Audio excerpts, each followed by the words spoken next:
Sounds good, Charlie. Why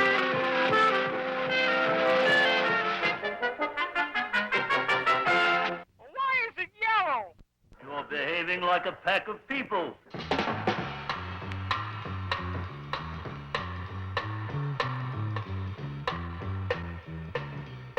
is the last straw.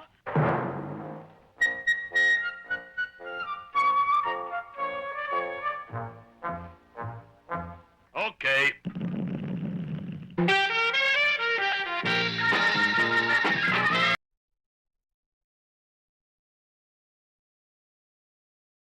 What's up?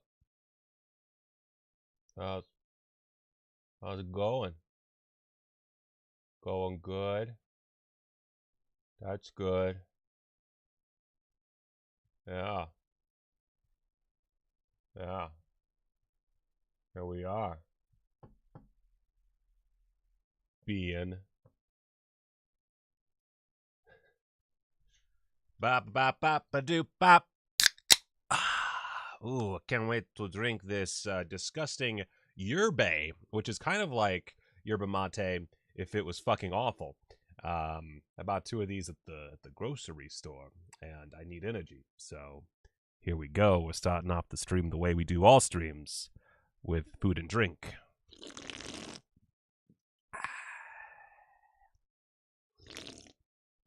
Voodoo, you got your first dose of the COVID. Welcome to the COVID vaccine club.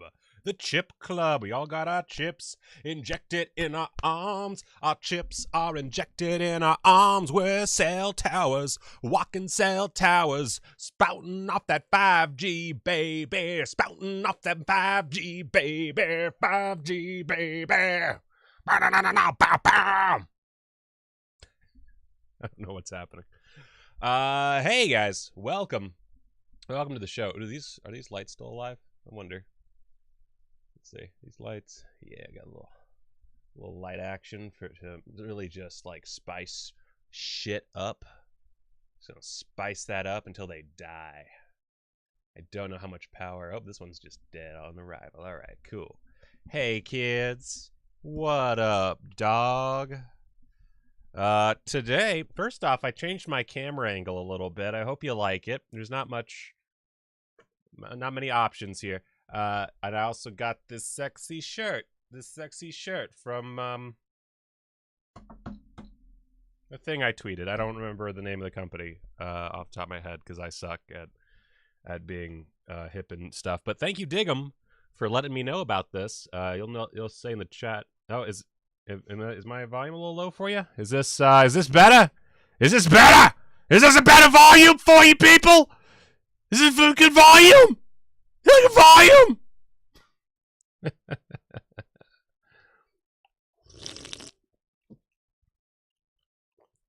Yeah, they ship this super fast. I also got doop.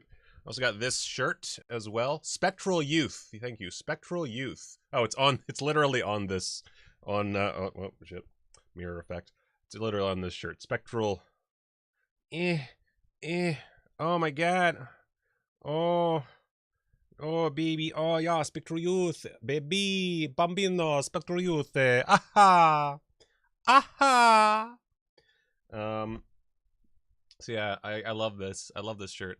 And they're extra large, so they fit me because I'm getting old and fat. As you get older, you get fatter. For all you 20s-somethings, you just get fatter. Unless you're in great shape and you stay in shape and you eat healthy and, you treat yourself, your body like a temple, which I did not do. I did not do that at all.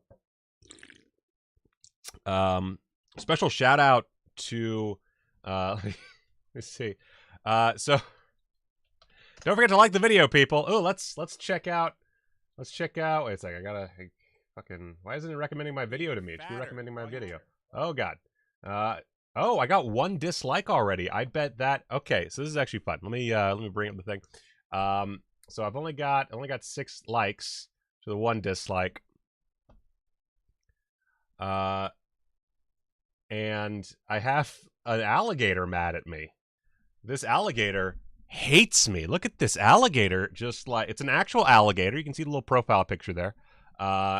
Alligator commented, "You're making me mad," in regard to my my fucking Halloween, my shitty mainstream video. The whole reason that and fucking the Shudder recommendations video are two of the reasons I don't do mainstream content, because I don't want to hear from fucking alligators, which are basically, let's be honest, alligators, they're pussy crocodiles.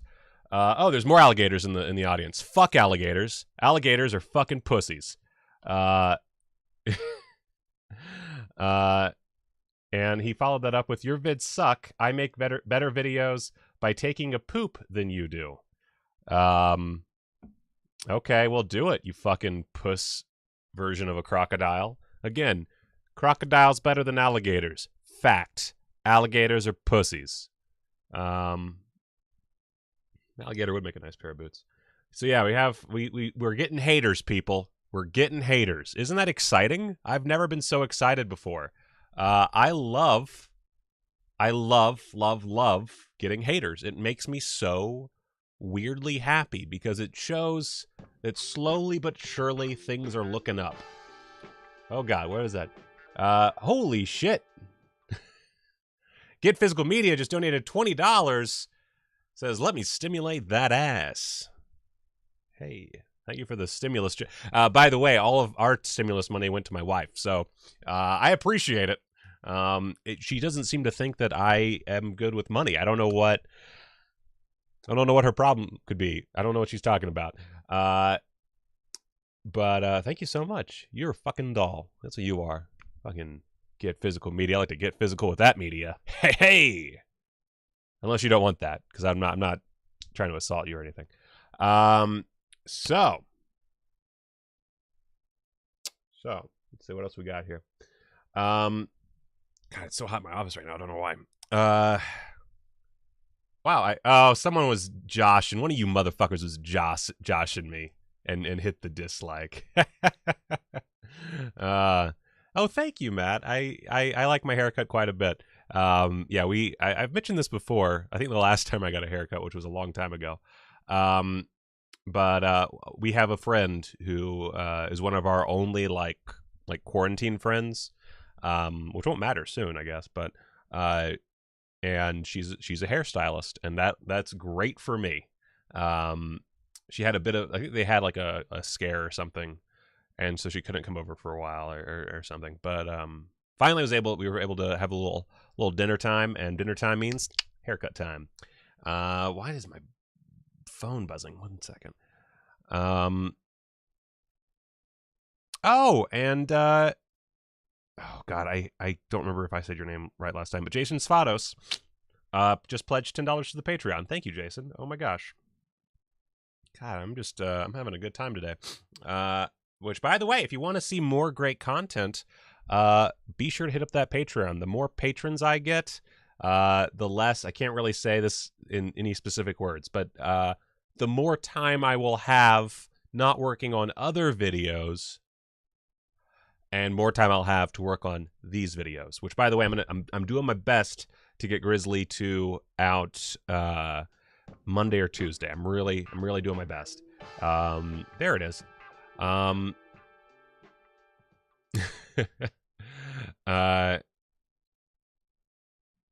So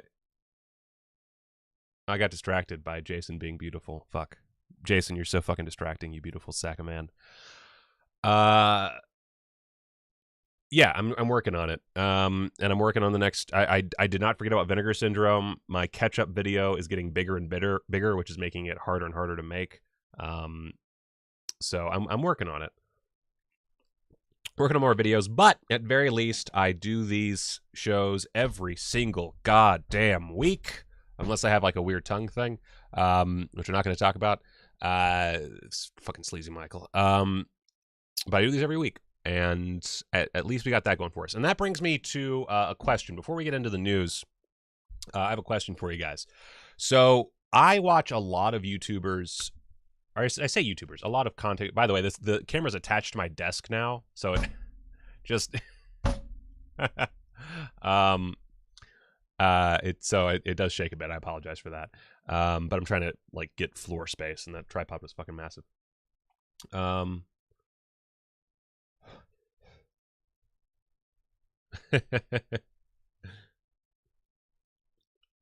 oh yeah, Jason. As soon as you can. I mean, obviously not right now. You're watching the stream, but as soon as you can, join the Discord.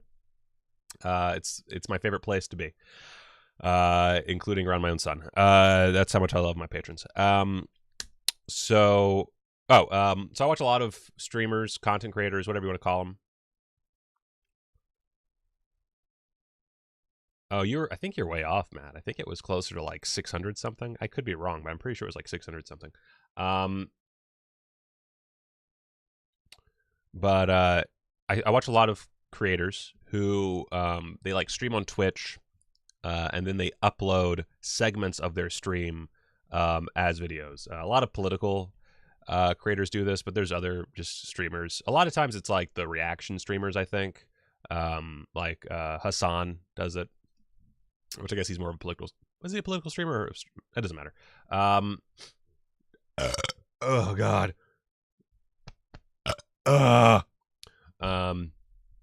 We're only at 31 likes. I'm not getting to the news until we get to 35. 35 likes, we go to news. So anyway, I'm thinking, should I start a Twitch stream? So I have like two thoughts on this, because I was thinking, like, when it comes to like news and stuff, I don't really like doing news videos, aside from like Blu-ray news, fine, but like movie news and like going on to other topics or just like off the cuff, I don't really like doing them. But at the same time, if I do them during a stream, then they kind of get lost in the shuffle.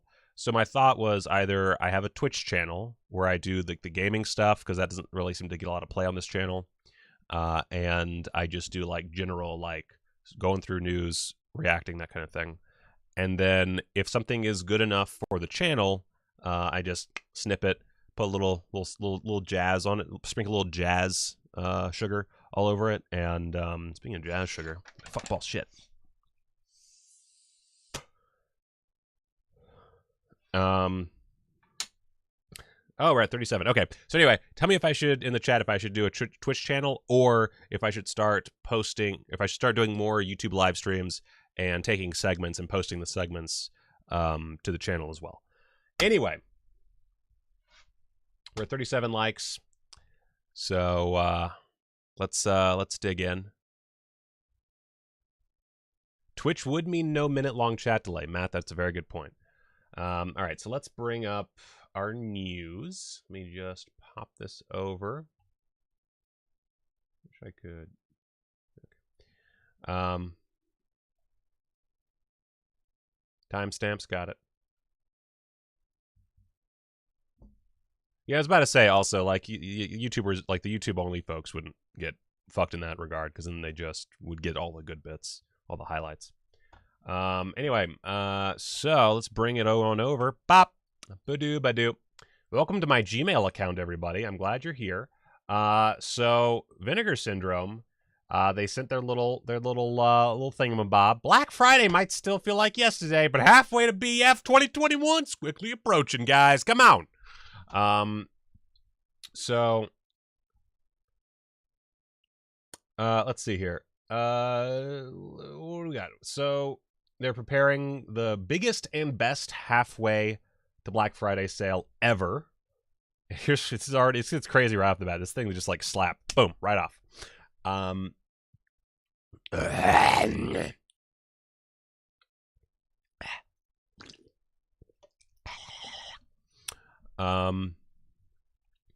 So 10 different movies spread over 5 Vinegar Syndrome releases. And that doesn't even include the new VSA and VSU titles. It's going to be that crazy. So, holy dick butts. Sweet, sweet, merciful dick butts. Holy jazz cigarettes for Satan. Fuck me. God damn. I love being a subscriber. For those ready to secure their copies sooner rather than later, we'll be hosting a flash pre-order March 26th through the 28th, so keep your calendars open, I guess, during which our second VSU release will be unveiled, along with most of the May Vinegar... Dog, stop barking. Okay. Brain.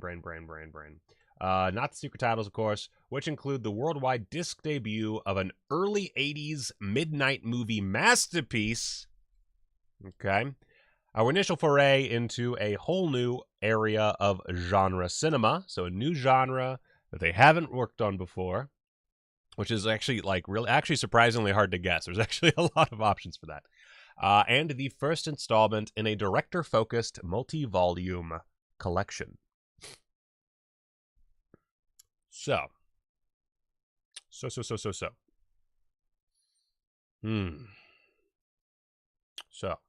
this is tough.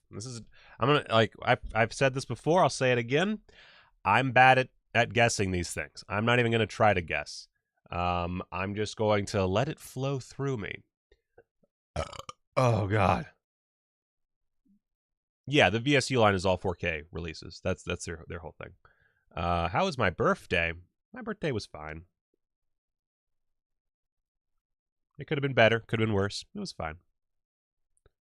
I'm 31. I'm going to die soon. At the end of the into the long rain, y'all. This is it. Kevin,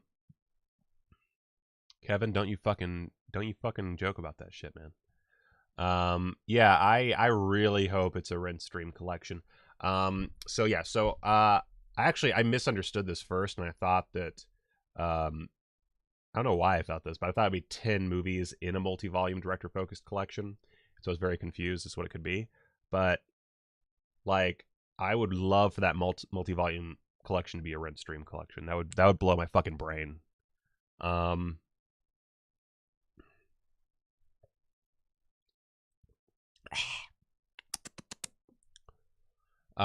Treefy, that just means that you're extra old and closer to dying.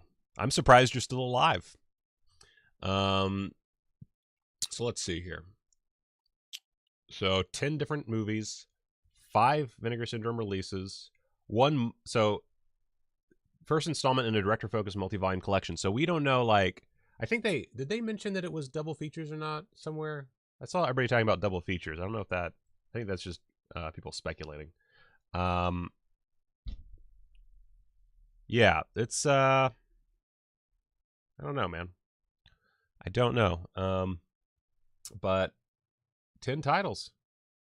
Like, fuck. That's a lot of titles, no matter how you put it. I mean, if it's just double features for the multi-volume collection, that's still 8 other titles plus the VSU and the new VSA. I'm not wrong. Like, I'm not misreading that. That means there's essentially 12 titles, right? Like, or 12 movies. That's a lot. That is a lot. And then also they do mention that the Beastmaster is dipping close to the under 1,000 left in stock marker. I highly doubt anyone who was planning on getting this, who watches the stream, has not already gotten it. But if you haven't somehow, hey, go buy the Beastmaster. It's pretty fucking sick.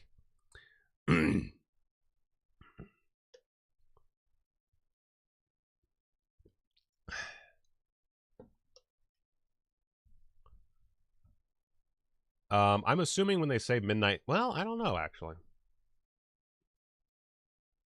I don't know. I really don't know. It's tough. It's like, this is worded in such a way that there's so many ways to take it. But, man, a little bit of a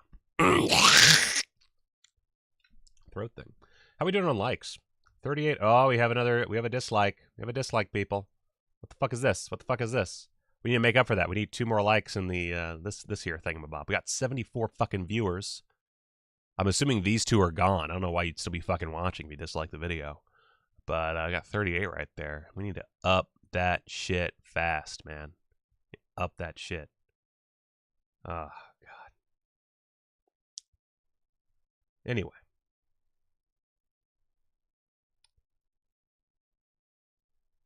So, I don't have anything else to say. It's a lot of stuff. A midnight movie. I mean, it's an early 80s midnight movie masterpiece. Worldwide disc debut. So it's something that's never been on disc before, period. early 80s midnight movie masterpiece. I don't know what it would be.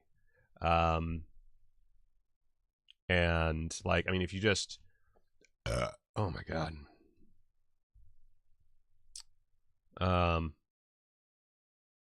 I would, oh my god, if they did a Ralph Bakshi collection, by the way, I would lose my tits.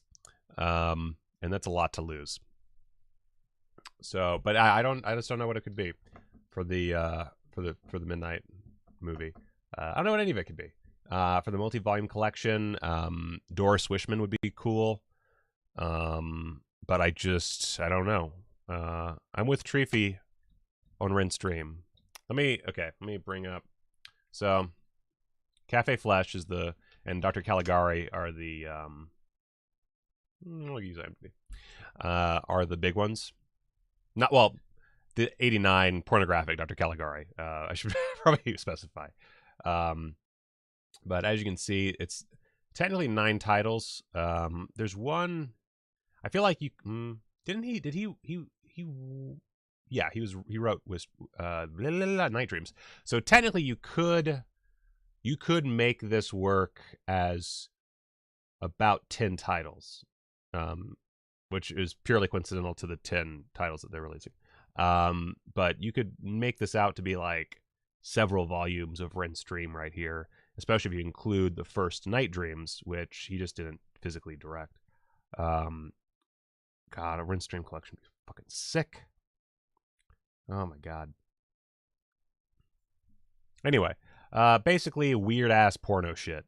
My favorite kind of thing.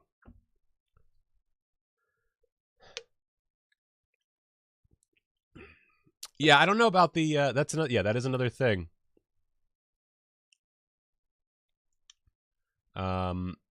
Where is it? So the first installment in a director-focused, that's a good point. And I remember we talked, like, I think Aaron talked about this, and I was right there, and I totally forgot about it. Oh no, it's hardcore stuff. At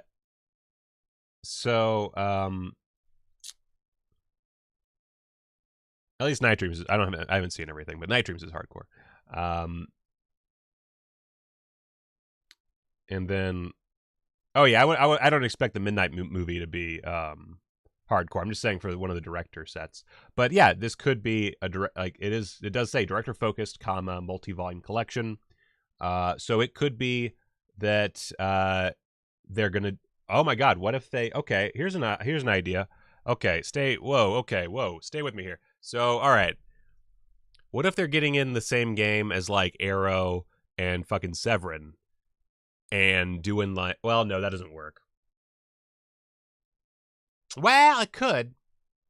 Here, okay, wait, well, it could be. It could be that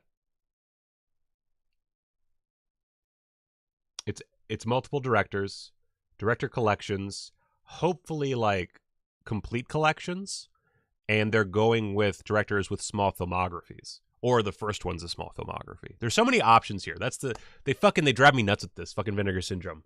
They're fucking riddles that plague my brain at night. There's several ways you could take it. Either which way.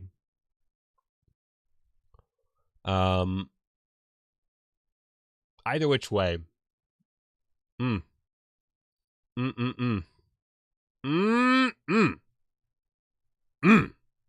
be a good time. I love me a director collection. All right, anyway. So, let's click on out of that. All right. There's an Indiana Jones collection everybody's fucking talking about, and I saw that someone got like 22,000 views talking about it. Not that it matters here, because I didn't put it in the thumbnail or the title. And I'll probably forget to add a keyword at this point. But Paramount Home just Paramount Home Media Distribution has officially announced that it will release on 4K Blu-ray Indiana Jones: The 4 Movie Collection. And we'll just go straight to the there's only 3 Indiana Jones joke. We're just going to get that out of the way. 4 movies? What, did they make a new one? Is it already out? Who knows? And that's okay, Video Store. I personally love Indiana Jones, and I somehow don't own any Indiana Jones collection. I owned at least 2 of them on VHS back in the day, but I've kind of gotten by on streaming since then. Hey, Jason's in the Discord. Please, Jason, share that Batman fan film, please. So, blip, blip, blip, blip, blip, blip, blip, blip. Blah, blah, blah, blah, blah, blah, blah. The box set will be available for purchase on June 8th, which is fucking tight. That's pretty soon, which is good for people who like Indiana Jones.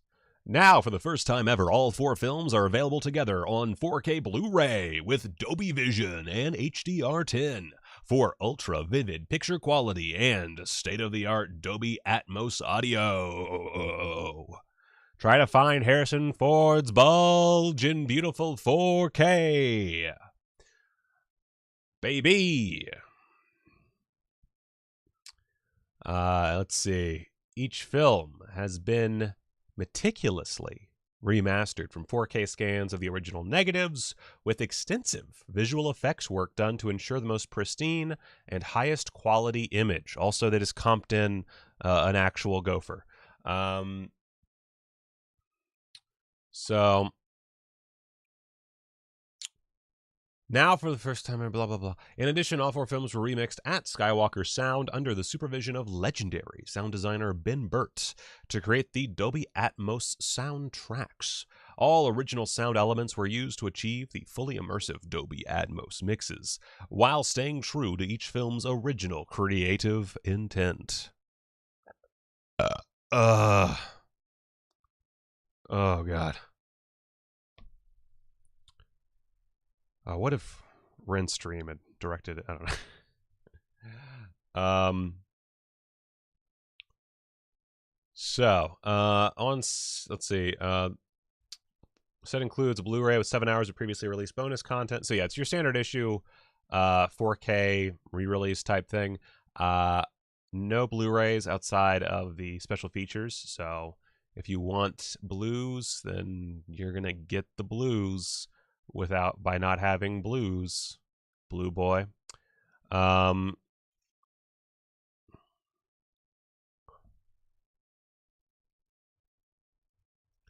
Yeah, I mean,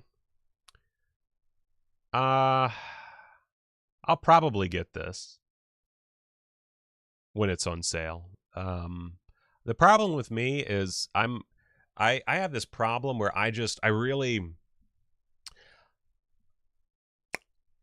I want to be able to edit with all the movies I own. Like one of the main reasons I buy so many movies, aside from love of movies and addiction, is that I like to talk about them on the YouTubes. I know that's shocking considering how many videos I put out currently, but I like to have that footage available at all times.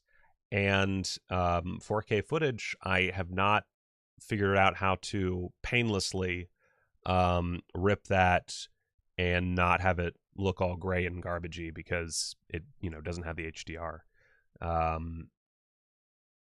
So I don't know.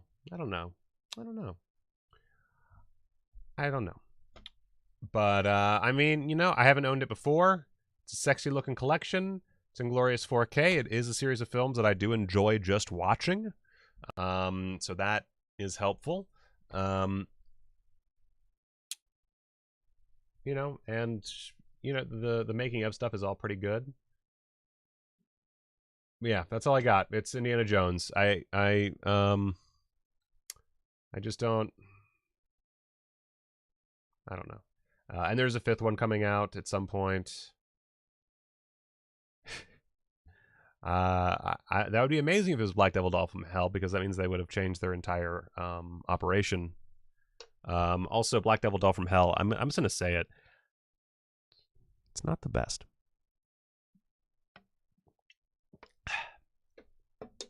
Anyway, love me some Love me some stuff. Anyway, so let's see. All right. So I bought this, and you should too. Coming March 17th. Wait, fuck, I fucked that up. On today, you can save $10 when you buy Adrenaline and Lawnmower Man 2, which, if you remember a few episodes back, we talked about these releases, and specifically the trailer for Adrenaline looks a fucking sick. So, you know, there it is.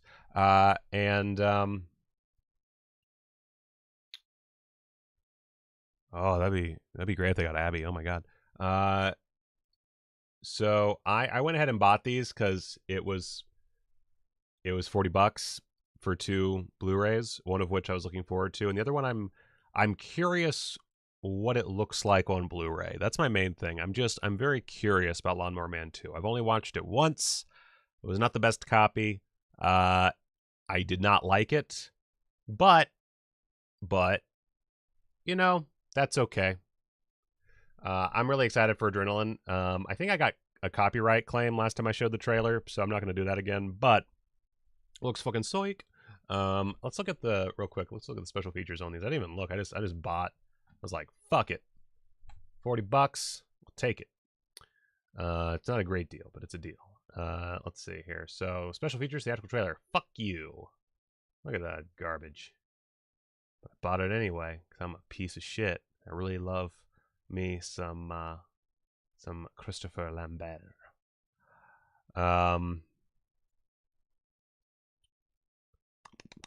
Oh yeah, I watched Little McQuaid for the first time this week. And I fucking love that movie. Like, as much of a piece of shit as Chuck Norris is, fuck, man. I love that movie. And he's such an awful actor. He's so bad, and I love him. It's like the least ironic, least self-aware, but at the same time most needlessly masculine, like, patriotic bullshit, and it's so great. The fucking scene, oh my god, the fucking scene where Chuck Norris, he goes down to Mexico to meet with his contact. They're getting all these guns, and he stops in at the gas station where I guess they're meeting, and all of these Mexican women and children start laying flowers on his car, and they're like blessing him. And my first thought was, I bet this happens every time some fucking Caucasian pulls into this gas station. And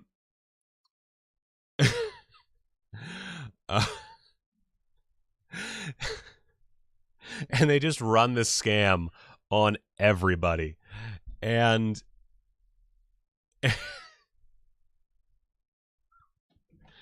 oh, just in time. Baby time. Baby time. I'm gonna leave your office open while they leave. It's hot. It is hot in here. It's a effing sauna. Hey, buddy, I can't use the F word while you're in here. Oh god. Oh god. Don't tug the camera. Don't tug the camera. Oh. I haven't put the cord up for the camera yet, so it's on the floor, and somebody gets caught in it, and he just pulls the battery cord out like a jerk. Like a jerk. Roar. Roar. Roar. You're so fun in here. You get distracted by all the screens and stuff. Hey, he waved at the chat. Look at that. Look at you. Look at you. Look at you being all baby. Look at this baby. Likes for baby. Where are my likes at? Where are my likes? Let's see here. We're at 47 likes. We need 60 smacking that microphone. He smacks it. He smacks it.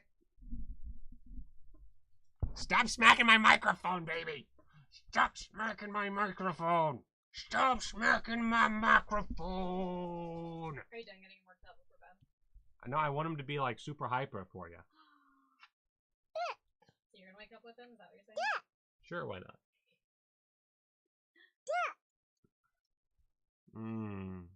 Love this baby. Yeah. Stuff. Where you standing?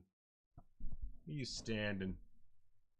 Where you pushing things, smacking stuff? Look at you smacking stuff.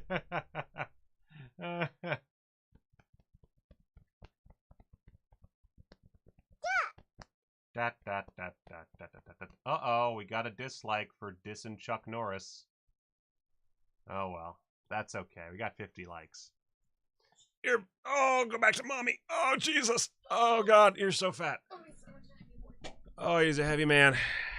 Still hooked up? Yep, still hooked up. Bye-bye. Bye, bud. Bye. Wave at me, you little... Okay, that's fine. Anyway. He says that about everything.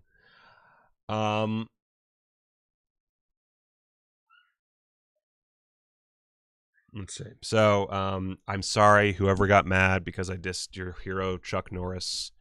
You know, he's just, you know. I will say this, actually. I don't know how bad of a guy Chuck Norris is. He's had some pretty, like, bad, like, the bad kind of conservative. Like, I don't think all conservative political opinions are bad, but he's had some of the bad ones. But I don't know. I've never heard any bad stories about him, like, as a human being, like, beyond his opinions. So he might just be a really bad actor. I don't know. I don't really pay much attention to Chuck Norris. But either which way, terrible actor. But amazing physicality. The thing about Chuck Norris is he has that, like, look and tone and cadence that he can just coast on.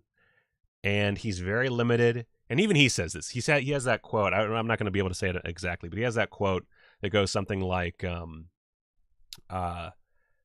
that David Carradine knows about as much about martial arts. Or no, David Carradine is as good an actor as I am. Or fuck, I fucked it up. David Carradine, I'm already high. David Carradine is as good at martial arts as I am at acting. There it is. Boom. Got it first try. So yeah, Kevin, he's basically a stuntman that someone gave lines to. Was Chuck Norris fine in Enter the Dragon? Again, the thing about Chuck Norris is he can coast like nobody's business on his innate appeal. But outside of that innate appeal, nothing. So yeah, Chuck Norris, not great actor, but great presence, great martial artist, great amount of hair. And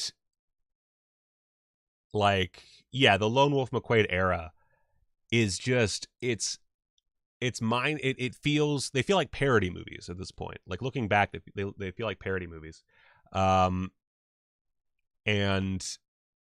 no lie, he supercharges his car out of being, like, he's buried alive in his car and he supercharges that fucker out of a hole. What does he do afterward? Drinks a beer. America. Where's it? America, America, America, oh America, America, America. Fucking Chuck Norris is America.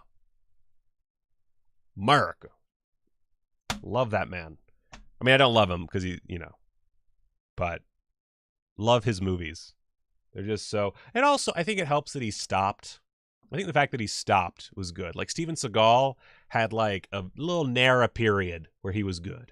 Up through Under Siege 2, basically. Maybe a little bit further. I can't remember the... problem with Steven Seagal movies is they all just, like, meld together. But up through, like, mid-90s, Steven Seagal was good-ish. Same kind of general acting prowess as Chuck Norris, slightly less physically threatening. And by slightly less, I mean much less physically threatening. But then he kept going and going. Oh, and fucking going. And I feel like Chuck Norris has a pretty good view of himself where he knows that he's a bad actor. He knows what he's there for, and he does that thing, and he doesn't pretend otherwise. No matter what else you want to say about the guy, he does seem to know his thing.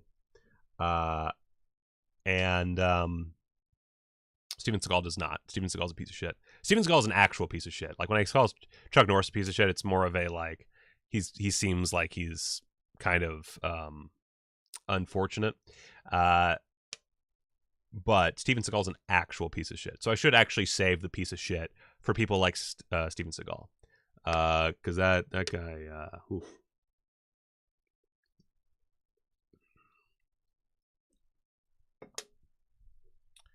So, anyway, the point is I love Chuck Norris movies.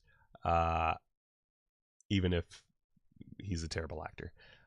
Which really, if you think about it, I love a lot of movies with terrible acting. So, that doesn't even mean anything.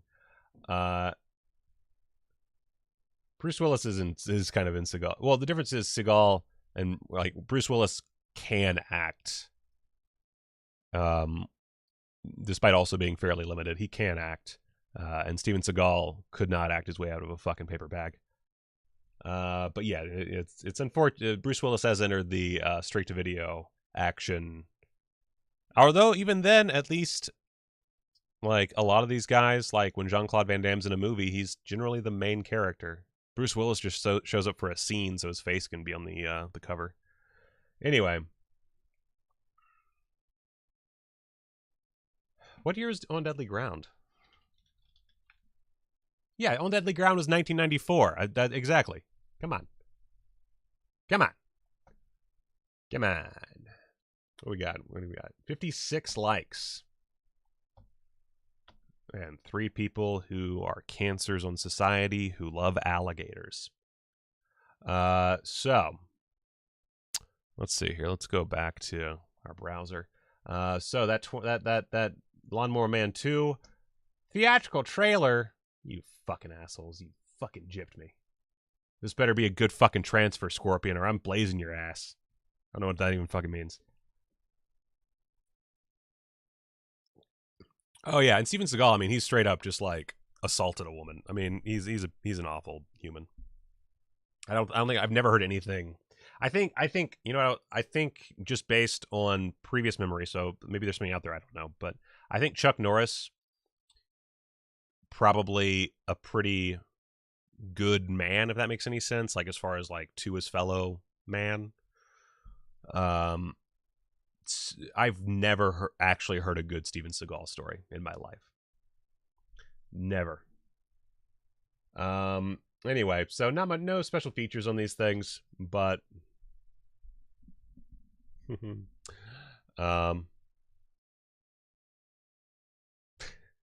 oh man, I can't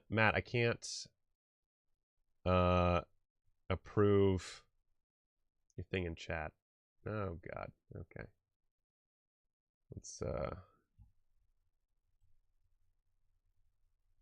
how do I, let's see. Man.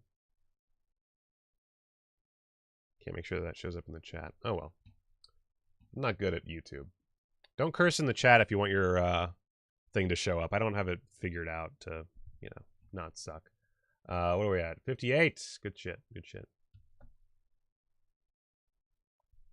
Yeah, Allison, that's a good way of putting it. If Chuck Norris got arrested for domestic abuse, you'd be shocked. Not so much for Seagal. Exactly. Yeah. Yeah, I would be legitimately shocked. All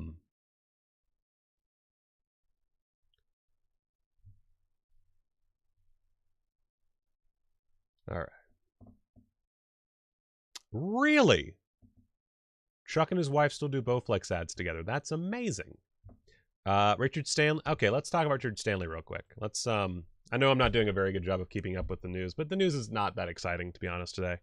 We have plenty of stories to get to, but so Richard Stanley, he hit, oh fuck, I don't remember her name. I don't think her name's actually on the thing, but his long fuck. Okay, I can remember because she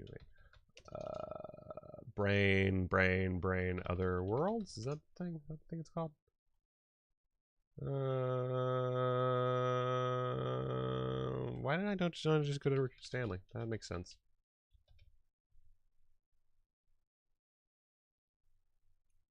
Let's see. So Richard Stanley has had, and this has nothing to do with Blu-rays, I guess, but let's see. Where's Colorado Space? Oh yeah, she did work on Colorado Space. That works. What's her name? God damn it. So bad at using the internets. There we go. Scarlett Amaris. Longtime collaborator, Scarlett Amaris. How the fuck you say her name? Worked with him on a bunch of projects. And she's been a part of his... I mean, they were life partners for the longest time. And she came out with a very... not good piece accusing him of... I really hate that there's a delay because now everybody's telling me her name. But there's... it's a very damning document where on her blog she basically lays out many years worth of domestic violence from Richard Stanley. And yeah, how this affects us. I mean, obviously, you know, that sucks for her. And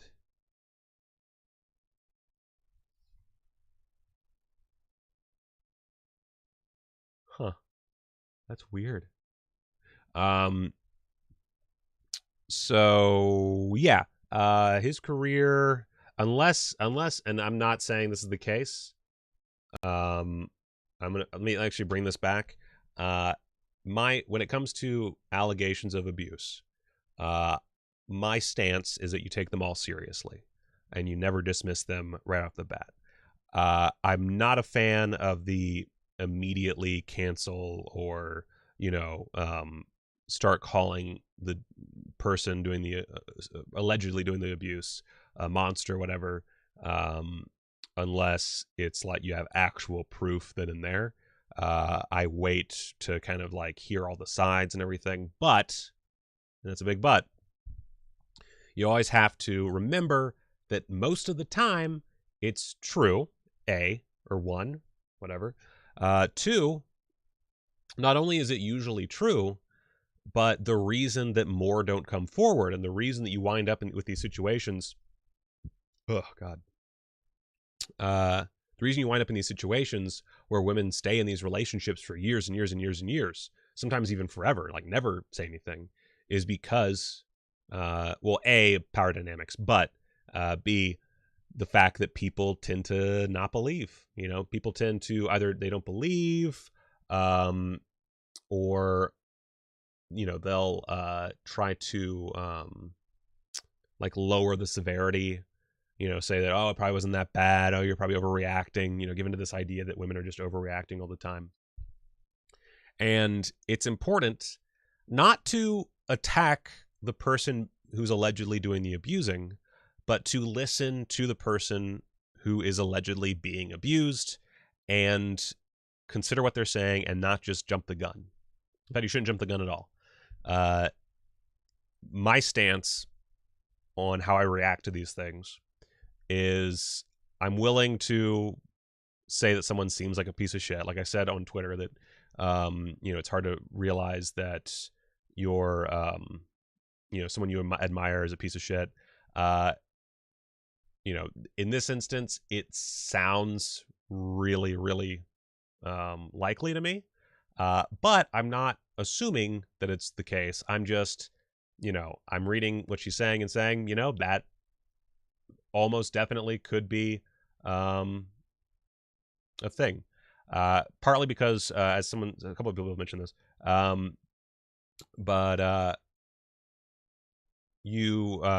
lost my train of thought because I read a chat like a fucking idiot. But there's so many instances where she cites like actual events that are like should be documented by the police and therefore should be available in some capacity.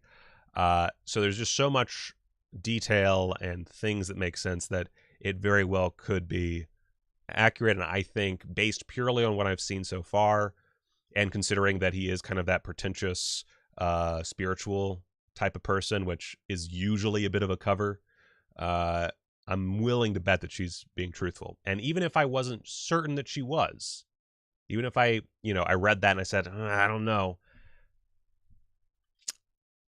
saying that she's lying, just without any knowledge beyond what we're reading, makes you a fuckhead. So, and I'm not going to be a fuckhead most of the time. But Yeah. So yeah, Jason puts it perfectly. I mean, yeah, I don't 100% know if it's true, but I do believe her. Yeah, I believe this account. I'm not gonna go around slandering the dude, but oh yeah, this is no fun. You're right. I'm gonna wrap this up real quick.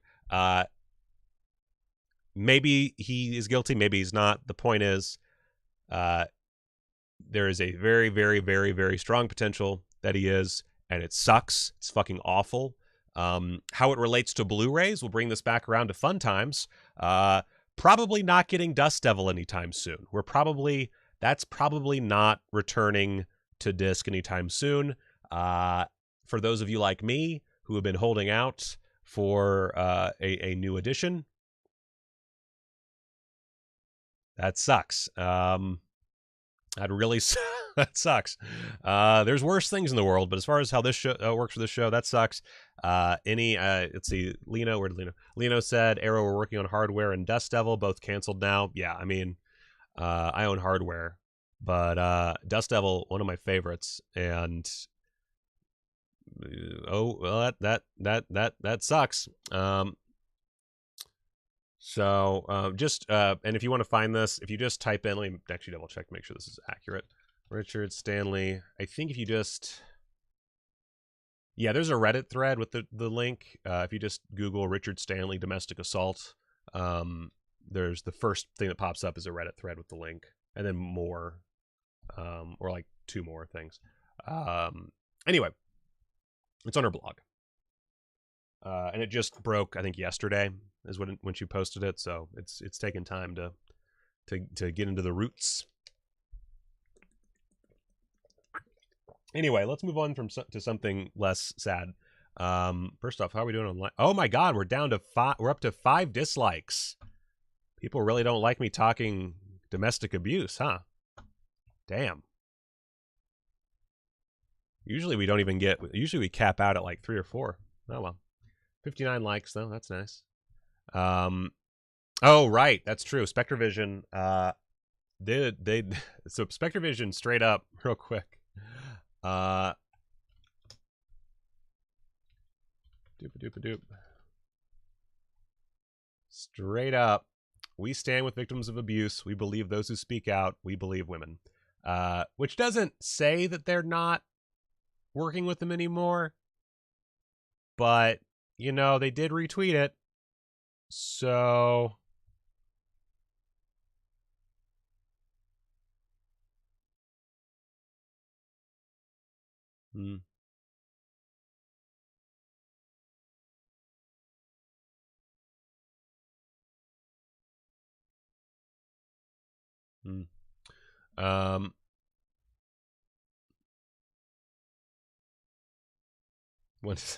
at Adam Marcus and fucking alligators. Anyway, so Don May Jr. from Synapse, he tweeted a little something. God damn it. He's working, and we got, look at that. You recognize that? Tombs of the Blind Dead, baby. Tombs of the Blind Dead. Hot shit. Hot shit. Fuck yeah. So they're working on a restoration of Blind Dead. Don't know if this is a collection thing or if it's just the OG. Oh, actually, it's not the OG. The OG's in black and white, right? I'm not crazy, right? Am I crazy? Wait. Fuck. God damn it. Maybe I am crazy. I'm so tired. Which is weird. No, it's not in black and white. It's from 1972. No, you know what it was? I watched like a VHS copy, and it was like super desaturated and gross looking. That's what it was. That's what I'm thinking of. Anyway, so point is, Tombs of the Blind Dead, looking at that, looking great. And yeah. Look at that fucking DaVinci Resolve. Oh, all the color graders using that DaVinci Resolve because it's the best goddamn program around. I love all the You're Crazies coming in as I'm remembering why. But yeah, no matter what, I mean, this is a buy. I've never seen this look good. What am I now? I'm thinking like, did I see a? zombie, a Spanish zombie movie that was black and white? No, there's no way. Anyway,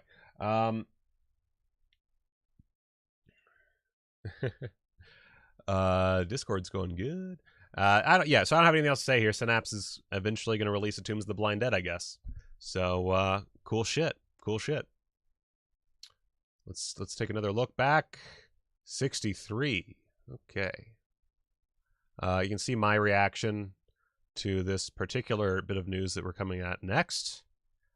And, Treefy, I ditched Premiere a long time ago, and sometimes I have to go back into it for work, like when we do the little credits in the Screen Rant videos. I have to do all those in Premiere, which is a fucking annoying thing. But anyway, I love Resolve.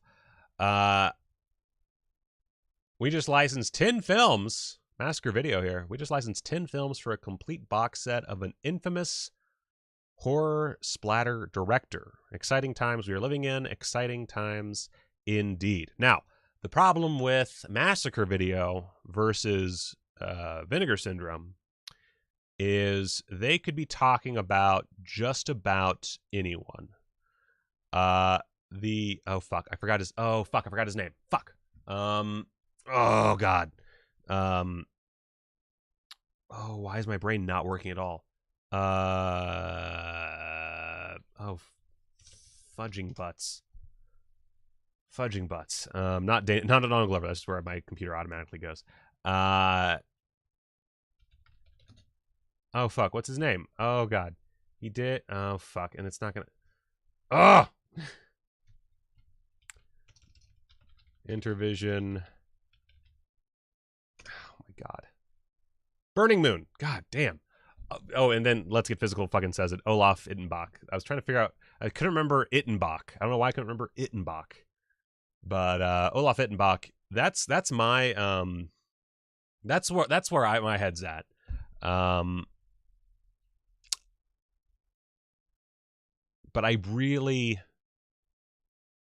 don't know. I just don't know. And Unearthed did do an Ittenbach movie, right? But I think what's going to happen probably is that it's going to be someone that a lot of people are going to be like, who? And then like 5 dudes are going to like cream their shorts, and a bunch of other people are going to like be rapidly Googling to see how they can sound smart. But yeah, I don't know. I just don't know. Ittenbach is the one that would like strike the I don't have a phrase here. I didn't even look at the Oscar nominations. You know what? Let's do it quick. We're going off topic a bunch, and I have nothing to add here. Oscar nominations. I've watched barely anything from 2020, so let's see. I don't know. Fuck. I have no idea. All right, let's go to the New York Times. All right. So let's see. Did I watch any? I watched Mank. I really want to watch Judas and the Black Messiah. I want to watch Nomadland. I want to watch Minari. I have Promising Young Woman coming courtesy of Jeremiah. But I haven't watched anything other than Mank on this list. So, and I would not call Mank Best Picture material. I really liked Mank. Would not call it Best Picture material. Of these, based on my foreknowledge, just of like stuff that's happening, Nomadland will probably, it's either going to be, I feel like it'll either be Nomadland or Judas and the Black Messiah. That's what I'm feeling. Or they might go Minari just to get the thing with the Oscars is it's very political. So it's hard to even judge it on a quality metric. You have to weigh things in. I mean, let's be honest here. That's the reason Black Panther was nominated for Best Picture. Is it's political. They're trying to gain points. It's Hollywood. Hollywood sucks. Yeah, I mean, it looks like it's cool that a movie like Promising Young Woman is a nominee for Best Picture, even though the only reason it's there is because we lived through a pandemic and there were barely any fucking movies. Oh, and there's more. I didn't realize the ad was covering things up. Sound of Metal and the Trial of Chicago 7. I don't see the Trial of Chicago 7 going anywhere. Sound of Metal, I still haven't watched, but I've heard amazing things about. Sound of Metal, I feel like, is probably the most... I don't know. I have no idea. Anyway, what do we got here? We got Best Director, basically the same shit. Best Actor is going to go to Chadwick Boseman, 100%. 100%. Yeah. Wait. Oh, okay, sorry. For some reason, I thought this was Best Supporting Actor for a second. I don't know why I thought that, and I saw Gary Oldman. I was very confused. Best Actress... I don't know. Best Supporting... I don't know. Best... They're all the same fucking movies. Best Support... Okay. Maria Bakalova for Borat's subsequent movie film. That's amazing. That's fucking hilarious. That is hilarious that Hillbilly Elegy is an Oscar-nominated movie now. Oh my god. Sweet lord. I don't know. This looks really boring. This is a very boring list of movies. Production design. Tenet's now an Oscar nominee. That's nice. Oh god. Boring goddamn list. I mean, not, you know, on the other hand, there's very little Oscar bait here. That's pretty cool. I do like the only, like, Hillbilly Elegy, I think, is like the only Oscar bait on here. Like, Ma Rainey's Black Bottom was not going to be Oscar bait until, you know, Chadwick Boseman died. No matter how good the movie is. I mean, that's, you know, that's the reason. It's because it's Hollywood. Yeah, I don't know. I don't know Jack. I don't know dick about any of these. Wait, where's all... I just realized, because the Five Bloods... Is the Five Bloods anywhere else on here? What the fuck? Where the fuck is the Five Bloods? How'd I go so far down and only see one? No, Oscars, you crazy. You crazy, Oscars. Shit. Yeah, it's fine. Yeah, it's fine. I don't know. I guess, you know what? The beauty of this year's Oscars is the people voting have no reason to have not watched the fucking movies. I feel like that's another big thing, is like a lot of them don't even watch all the movies. It is, you know, they either vote for what they were told to vote for, or they watch a few. And some, you know, plenty of them watch all of them, but a lot of them aren't going to be watching everything. They're not going to be paying attention. You have no reason not to have watched all the fucking movies, you motherfuckers. But yeah, the Five Bloods shut out of the Oscars. God damn. Holy shit. Wow. That's crazy. That's fucking crazy. That's nuts. Anyway. Oh yeah, that where is it? Boop boop boop. Oh, I'm already bored of this. Anyway, so back to the good shit. Kino fucked up. Well, the Kino didn't fuck up. They got the wrong master. And for Bring Me the Head of Alfredo Garcia, one of the greatest films of all time, which I'm very excited to purchase from Kino. And just look, oh my god, this looks so good. Oh, I'm so excited. But they have a replacement program in place, and presumably all further purchases will have the disc automatically. But yeah, they didn't get the right master. That's all I got there. Oh right, I didn't close the page. A bunch of Blu-ray.com news that I'm just gonna steal right off of. God, the Oscars gonna be garbage this year. Brand new 4K restoration of One Potato, Two Potato from Scorpion. Is it with Kino? Or is it just Scorpion? Let's see here. Julie, Barbara Barry, a young Midwestern mother, takes all the right steps to assure a promising environment for her newborn daughter. She relocates, gets a job, and secures a legal divorce. Oh, this isn't very fun. Anyway, new Scorpion title. New audio commentary by Sergio Mims, film historian and critic. Interview with the director. Cool stuff, cool stuff. Night Terror, baby. I think we talked about Night. Didn't we talk about Night Terror? Wait. Blah, blah, blah, blah, blah. Riveting performance, blah, blah, blah, blah, blah. Plays a housewife being stopped by a... Yeah, we talked about this. This is a TV movie I'm actually really excited about.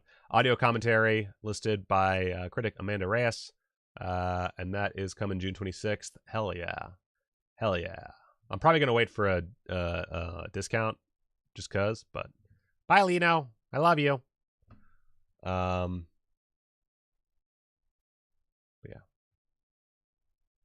Cool.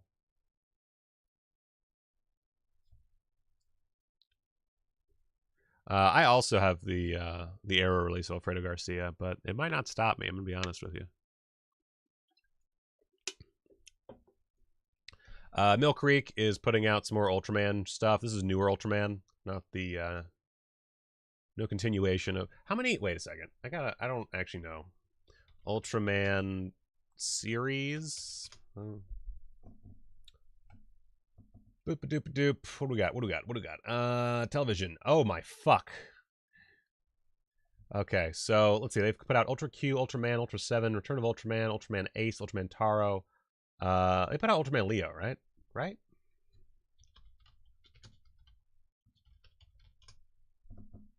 Yes. Okay. So we're now here at the Ultraman. As far as the old shows coming to Blu-ray, slowly but surely. Wait, did they do Taiga already? I don't remember. Anyway, so we're almost done with the 70s, as far as where we are currently. So plenty more to go through. Let's see. These are Ultra Galaxy Mega Monster Battle from 2007. Sequel series Ultra Galaxy Mega Monster Battle Never Ending Odyssey 2008. 2009 Mega Monster Battle Ultra Galaxy the movie. Really spreading these out. Let's see, we've got the Ultraman Zero collection kicks off with Ultra Galaxy Legends side story Ultraman Zero versus Darklops Zero. The 2010 feature film Ultraman Zero: The Revenge of Belial. Two-part special Ultraman Zero side story Killer the Beatstar. The 2012 movie Ultraman Saga. So yeah, a bunch of the newer Ultraman stuff coming at you. Can't get enough Ultraman. Then, well, got more. But yeah, so we're good all the way through Ultraman Leo. And then the next set should be the Ultraman. No, wait, that's the anime. Okay, never mind. So it should be Ultraman 80? Yeah, so I think Ultraman 80 would be the next one. I forgot about the anime. So we're actually done with the 70s. We've gotten all the 70s stuff. All the live-action 70s stuff. Let's see. Was there... Well, okay, maybe... I don't know about the movies. But I think they're all... Other than this, I think they're all compilations. Oh, wait. It doesn't matter. But all kinds of shows. We're just waiting to just fill up a whole bookshelf. Just a whole Billy worth of Ultraman coming at you. I am still here. I have not even gotten to Ultraman yet. I'm terrible. All right. So, let me see. What else we got? Oh, right. I don't know what happened. Oh, there it is. I went out of my way. So, for those who think Young is also coming from Scorpion releasing. I don't know anything about this movie. Let's see. Youth is in full swing at Ocean Crest College, and no place swings harder than the Silver Palms, the choice hotspot for student Sandy and her pals. Sandy's uncle Woody, played by Woody Woodbury, who performs a comedy act at the club, has his livelihood threatened when wealthy conservative Edgar Cronin, played by Robert Middleton, attempts to shutter the wild hangout for good. This makes things especially sticky for Cronin's grandson, Ding, played by James Darren, who's trying to get a date with Sandy. So, yeah, little teenage beach movie, which, by the way, one of my favorite subgenres is the teenage beach movie. Oh, wait, did it not say Nancy Sinatra up there? There's nothing in here saying Nancy Sinatra's in this. Guys, bury the lead much? Co-starring Nancy fucking Sinatra. And Tina Louise. God damn. Did I say Tina Louise already? I don't know. No. Guys, come on. Bob Denver. That's amazing. I'm going to buy the fuck out of that. Oh. Love me a teen beach movie. Oh my god. Gidget's my girl. I have not seen that bit. Oh my god. Wait. Ultraman, giant, statue, Japan. I feel like the last part's kind of pointless. They're not. You say they're building. Wait, was that right? Did you see the giant Ultraman they're building in Japan? I've not seen the one they're building. I've seen giant Ultraman stuff. Like this one. I've not seen the newest one. I hope it's that big. Oh, I hope it's that big. Anyway. Last, but maybe not least, who knows? Criterion Collection. I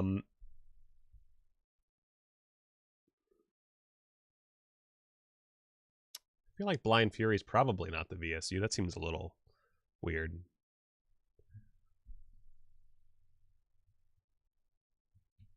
So, anyway, I have not seen a lot of the movies in the Criterion. Oh, Grady, yeah, are you talking about the Gundam? Blah, blah, blah. I have not seen a lot of the movies that have been announced. I have seen Pickup on South Street. It's really good. Very much recommend that. Samuel Fuller. Fucking OG baller, Samuel Fuller. And I have seen Pariah. Pariah is really good. Did Dee Reese, she did Mud thing. I don't remember the name of the fucking movie. Didn't she? Am I thinking of a different black female director? Anyway, so Pariah, really solid film. It's it's kind of your simple indie teen, wandering around having problems movie. But it's very good. Very, very good. I highly recommend Pariah. Beautiful film too. Just a great aesthetic to it.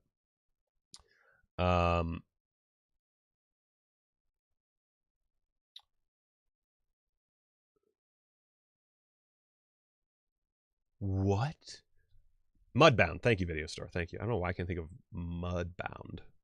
I remember we skipped out on that at Sundance, and I felt like a fucking idiot because then it was the one that got like all the buzz, and I still haven't watched it because I'm terrible. For those who think young was Pepsi's marketing tagline at the time, and so Pepsi sponsored the movie, according to Kevin. That's amazing. I love that. That's so dumb. I love it. Beautiful.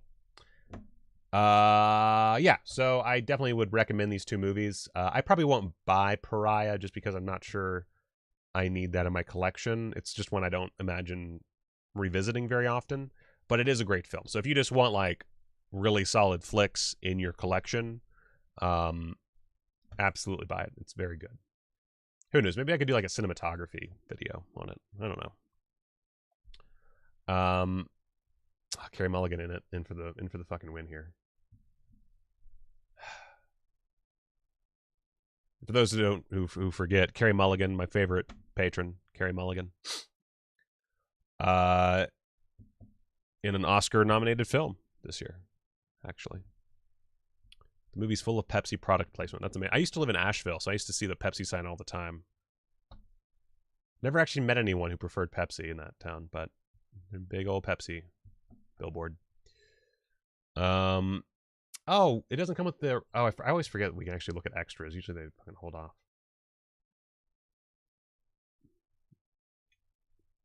That's weird. It doesn't come with the short. What the fuck? New conversation, new cast reunion, new program on the making of the film, new interview. Yeah, that's weird. Why is the short not on there? What the fuck? Guys, come on. That seems obvious. There had to be a problem. There had to be a problem. Had to be. Had to be a problem. Pick up on South Street. What do we got? What do we got? What do we got? What do we got here? What do we got? Boop-a-doop-a-doop. New 4K restoration, high definition digital transfer, whatever on the DVD. New interview with critic Imogen Sarah Smith, author of In Lonely Places, Film Noir Beyond the City. Cool. Also, by the way, what is this? What is this? I haven't read this.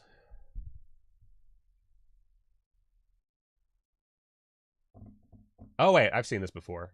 I didn't buy it because it was $30 fucking, but I kind of want it. It's 255 pages. Oh, yeah, keep that up in the background. Interview with director Samuel Fuller. Television program. Not gonna lie. Whew. These extras kind of suck, Criterion. Like, you couldn't get a single fucking commentary for this movie? How?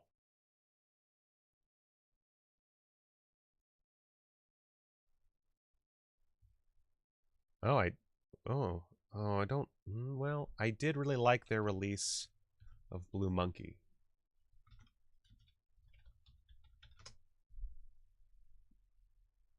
Oh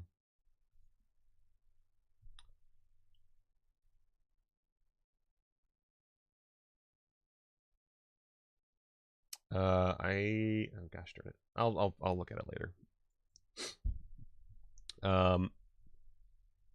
Yeah, these extras not good. Not good, Criterion. I expect more. And this is like a great film. Pick Up on South Street fucking slams. And that's kind of sad, because if you gave this who would even put it out? If you give this to Indicator, I bet Indicator would fucking decimate. Just find somebody. Just find like one fucking film professor from some podunk film school, and I will listen to it. Come on. Visions of 8. I think this is Olympic films. Yeah. These are Olympic films made by a variety of notable directors, including Milos Forman. Sick. And Arthur Penn. And John Schlesinger. Hell yeah. That's cool. Let's see. Do they have the runtimes for these? In Munich in 1972, 8 renowned filmmakers each brought their singular artistry to the spectacle of the Olympic Games. Let's see here.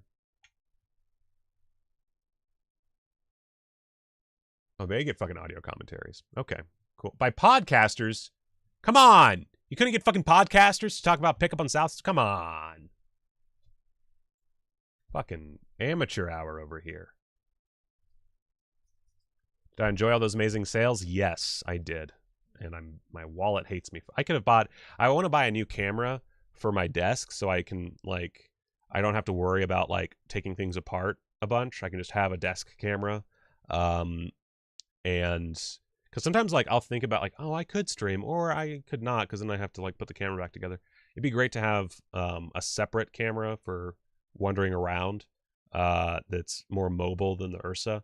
And I was like, oh, it'd be great. Like, I could buy like a Sony A7C would be perfect. But no, I bought too many fucking Blu-rays. There's all these goddamn sales. Like, I'm pretty sure I spent the amount it would have cost to buy an A7C. Fuck me.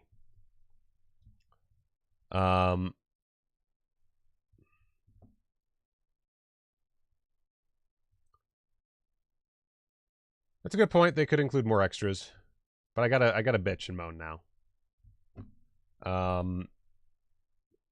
But new documentary. Cool. So this also this is fine. This one I'm actually really interested in. I've never watched a Marlon Riggs movie. I suck. I don't have to tell you. But let's just read this. I read this earlier when I was putting together the script, and I was like, holy shit. I don't want the Pocket 6. Well, I mean, I kind of want the Pocket 6K, but I don't need the Pocket 6K. Although, wait a second. Black Magic Pocket Cinema Camera, 6K. How much is that? Oh my god, I could just buy a fucking Wait, is that right? No, that's the 4K. I was about to say. There's 6K. That's the bundle. I don't need the bundle. That's actually pretty close. That's only a little bit more expensive. But you see, I don't have Canon glass. I have like one Canon lens. I have a fucking 50mm 1.8, I think. That's it. So I'd have to start buying Canon glass, and I'm not into that, man. I'm just not into it. Just not into it. But we'll see. I don't know. Point is, I'm going to be spending like $1,500 on a fucking camera. So I can save myself the fucking massive pain, the aggressive pain of taking my camera off of this ball head and placing it on a separate head, or God forbid, putting it on the gimbal and balancing the gimbal. Ugh. I'm the laziest. I'm like the epitome of America. Ugh.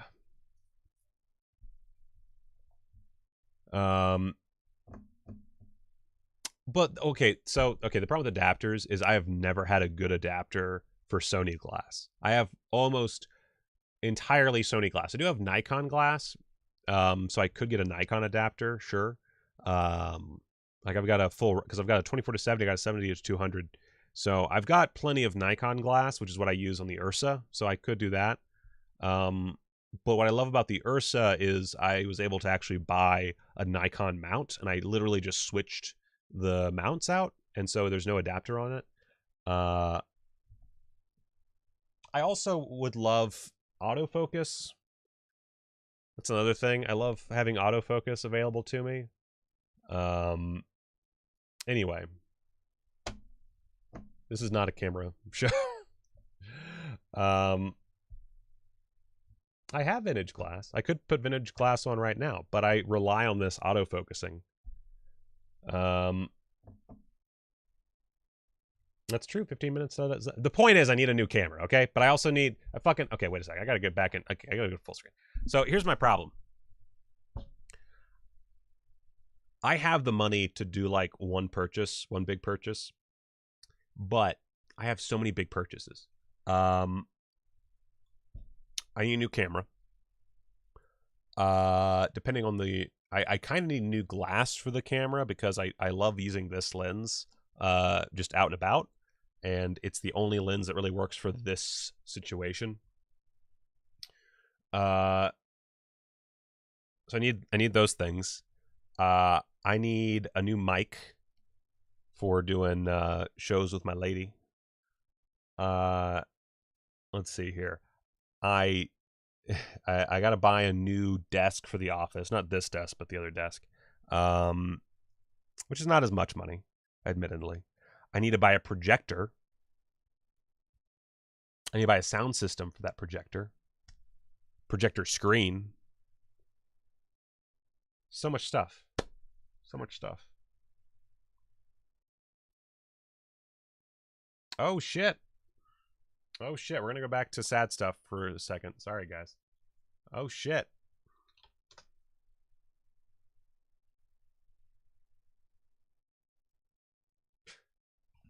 That's fucking funny.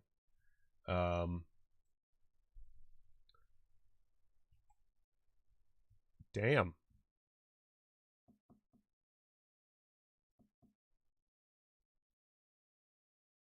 So yeah, that Lovecraft series. I love how we were all so excited for the new Lovecraft series. And it's like, okay, finally, he's back. He's making the movies. It's fine. He's got a company behind him. It's cool. We're going to get a series of Richard Stanley Lovecraft movies. And who fucks it up this time? Who fucks it up? Richard fucking Stanley fucks it up. God damn it. Ugh. God damn it. Fucking asshole. Allegedly. Anyway. Chris Majestic. I'm gonna put that in my Chris Majestic.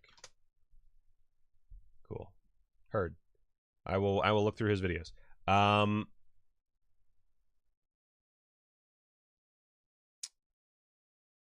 So yeah. I personally loved Color Out of Space. It was 100% my jam. So, you know, for me, This sucks. I understand people not liking Color Out of Space, by the way. Actually, I do get it. I can objectively see what people don't like about it. For me, it's my kind of thing. But either which way, we were gonna have some like proper budgeted Lovecraft tomfoolery, and now it's potentially fucked. Hopefully they get a new director. Like honestly, like if they could just, they'd probably have to ditch whatever scripts are out there, but like they have they know the secret ingredients. I think you could easily make these movies without, I think you could make them without Richard Stanley, and they'd be perfectly good. You just have to, again, get a good director, but they have they have access to good directors. So like, we could still be seeing the Lovecraft series. Hopefully.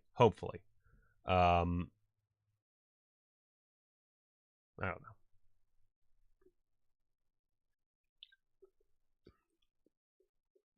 know. That is kind of a delicious irony, Kevin. I have that version of Color Out of Space. Oh, and I just fucking lost the name. Oh, God, I suck so bad. I lose names so easily. It's ridiculous. One of you will say it, but it's really good. That whole them and fuck the also the Lovecraft Society people are amazing. What was I talking about? Oh right. So anyway, Criterion. So Marlon Riggs. There's never been a filmmaker like Marlon Riggs, an unapologetic gay black man who defied a culture of silence and shame to speak his truth with resounding joy and conviction. An early adopter of video technology who had a profound understanding of the power of words and images to effect change, Riggs employed a bold mix of documentary, performance, poetry, music, and experimental techniques in order to confront issues that most of Reagan-era America refused to acknowledge, from the devastating legacy of racist stereotypes to the impact of the AIDS crisis on his own queer African-American community. This is very wordy. I didn't bringing together his complete works, including his controversy inciting queer landmark, Tongues Untied, and Black is Black Ain't. Deeply personal, career summation, blah, blah, blah, blah, blah. Anyway. Aw, shit, Jason. You adding some quality.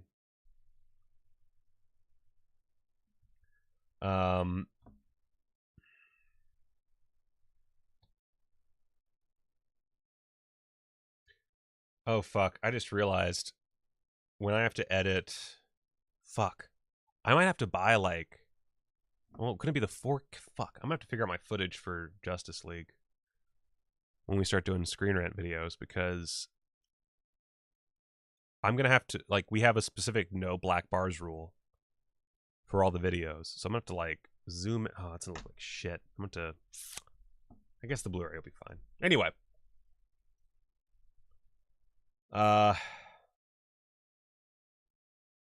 my god, where is it? There we go. Blah, blah, blah, blah. Oh, and they have little things. I wish they had times for these things, but whatever. So anyway, that's cool. There we go. So,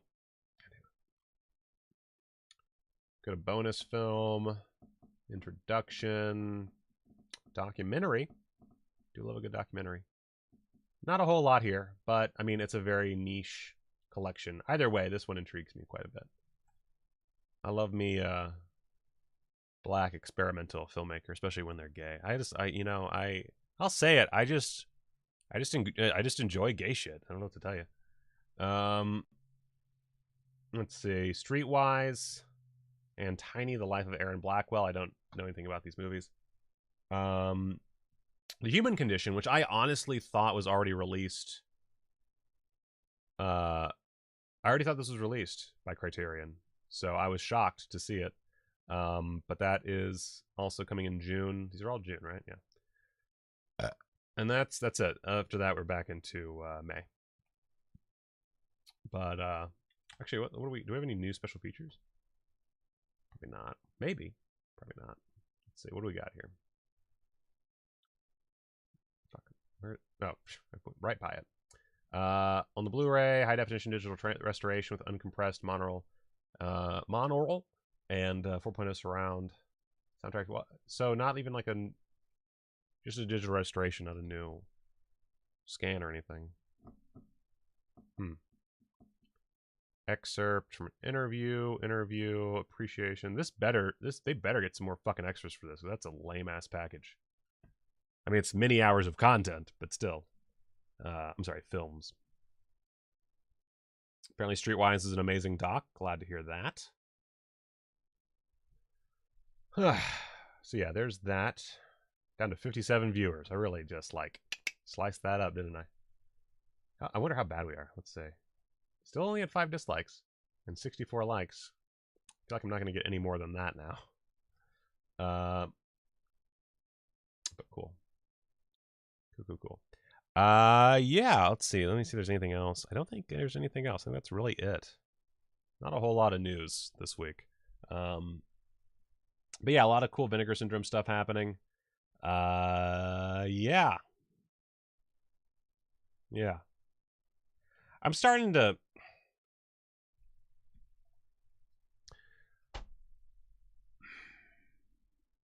feel like maybe,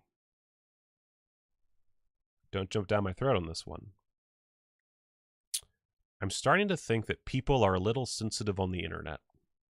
Because I feel like, and it didn't happen this time, but I feel like some of those dislikes are because of this.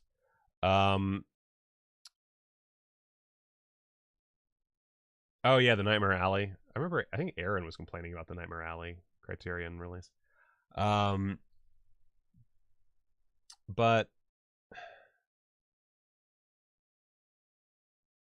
Spookies is down to 152 left. That's tough. I don't know if it can make it through April. I don't know about that. I would just go ahead and get it, because that shit's gonna get real expensive real fast once it sells out. So I feel like anything time I talk about political matters or anything to do with like social issues, people just get a little shitty. And I'm not going to try to please those people. Fuck them. But, like,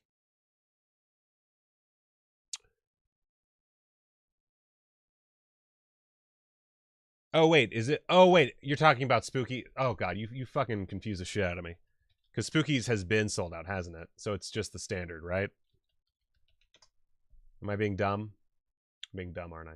Yeah, sorry. I'm sorry. I didn't even think about it. I don't know. I was so ready to like go on my tangent about people that I totally just fucking, yeah, don't worry, don't buy this. Don't buy it yet.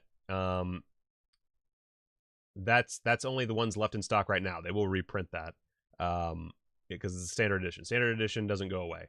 They already sold out the 3,000 units. I don't know why in my brain I was like, oh yeah, the fucking limited edition's still out. That's because I'm a fucking idiot. And I forget how to brain good all the time. I do like dislikes, honestly. It's more just, here's the thing. If you're going to comment on my videos or dislike the videos and be shit, or if you're going to comment and be shitty like an alligator would do, or you're going to dislike, that's fine. That's engagement. That actually helps me. I don't love to see it. Like if I could get like just tons of positivity, at least in the comments, that'd be great. But the more comment, like if you engage with the video, it helps me. Like it's great. So I don't want to talk about spooky stuff. I'm going to talk about things you don't find comfortable. I'm going to talk about things you don't like. Because it's my channel and we talk about porn. We talk about literally one of the most taboo topics, at least for like, for YouTube. You're not supposed to talk about pornography, but we talk about it. You're not supposed to say fuck all the time, but I do. Showed nipples in my last stream. Female illustrated nipples. You're not supposed to do that. So we live in a society of prudish cunts. So all I'm saying is if you're, for some reason, if you're one of the people still watching who doesn't like my channel, or who doesn't like when I say these things, just stop watching. I don't know. Like, it's not... I specifically... Yeah, we talk about gay porn.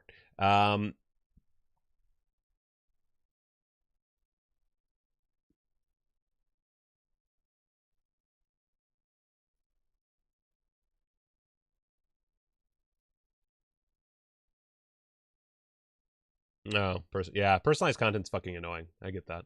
I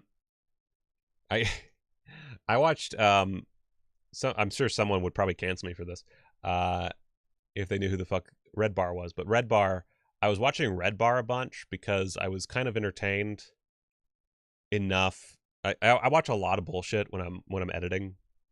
I say watch, I listen, and like I have a bajillion monitors. And I was watching Red Bar, which is very offensive content. I don't even know what side of the aisle. He's just like he's basically a troll. And I was watching Red Bar, and partly I was just like, I really was like the whole time I was just like, man, I really want that set. I love that he has like this giant TV over here. And so he's always on camera. It's a radio show. It's not really, they upload clips, but it's a radio show. And so they have, oh fuck, some throw shit. They have this big ass TV. By the way, second, look how cute my family is. Look at us. Look how cute we are. We're so cute. Goodness gracious. Brain.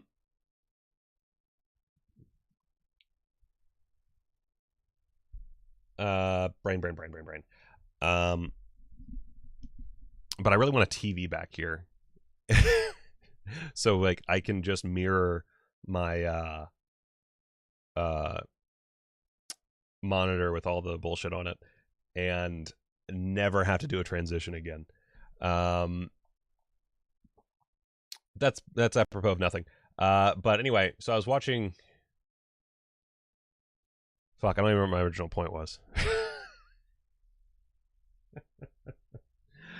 Oh, I had a point. Video store, I did start a podcast a little while, I think maybe like September I did it last. Movie Loaf. I could just upload filmed clips from Movie Loaf, yeah, and just do it as a strict podcast, because the live format was not working terribly well for me, and that was one reason I stopped, is I just couldn't do another live stream like that with so much content. Huh. Yeah, I could do that.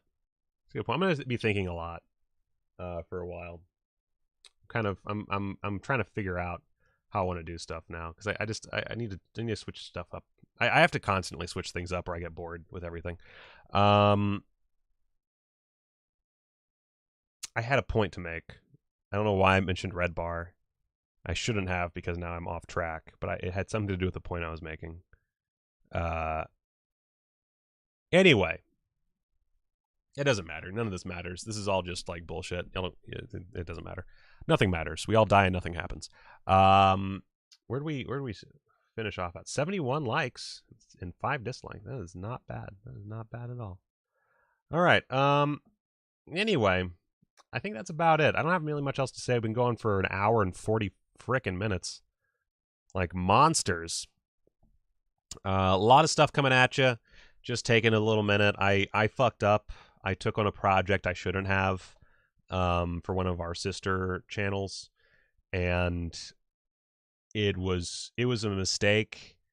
Not because it's bad. It's going to be a good video, but because it's not really my field, and it's serious, and so I can't make my quips. If you've ever watched any of my Screen Rant videos, at least the ones that I personally like write, voice, and edit, I add a lot of quips and dumb shit. And I can't do that with this one, and it's taking up so much of my time. I thought, oh, I'll take one project for all of the month of March. Just one project, and I'll be fine. I'm just going to do this one thing. I'll have plenty of time. It'll be fine, guy. And I was wrong. I was mistaken. It wasn't fine. It's taking up so much time. Yeah, we'll bring the so, okay. A lot more videos are coming at you. I'm just, you know, I did the thing I always do, which is I took the wrong project and I fucked up my entire schedule. I'm going to be doing a lot. So Astra, that actually kind of leads into what I was going to mention. So what the future looks like. I'm probably going to do less stacks, to be honest, just because they take a lot of time, and I wasn't very happy with the last one. Nor was the subject. So probably going to do less stacks and really just save them for like important things like the big Vinegar Syndrome videos, stuff like that. I'm going to start a new series soon that is director focused, oddly enough. I'm very excited about that one. That's the project that I was planning on doing in February, and just kept getting pushed. And I've retuned it a little bit where it's not a limited thing. It's more of an ongoing, eventually run out of material thing. So we're going to do that soon. A lot more review videos, smaller ones, like the Massacre in Dinosaur Valley one. Wait, is that new? Did I seriously miss?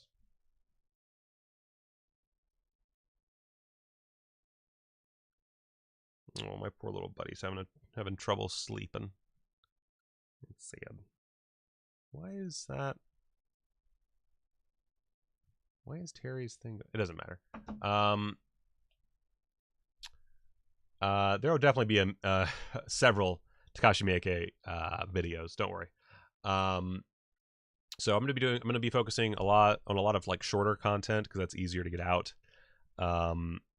Especially the next few months while I'm trying to make money. Basically, the way my job works is I do get a set amount of money for my main title, but I basically work project to project otherwise, and I need all this extra bullshit that I've already mentioned, plus mortgage and everything else. So I need to do more Screen Rant work. Therefore, I got to do short, quick projects on here.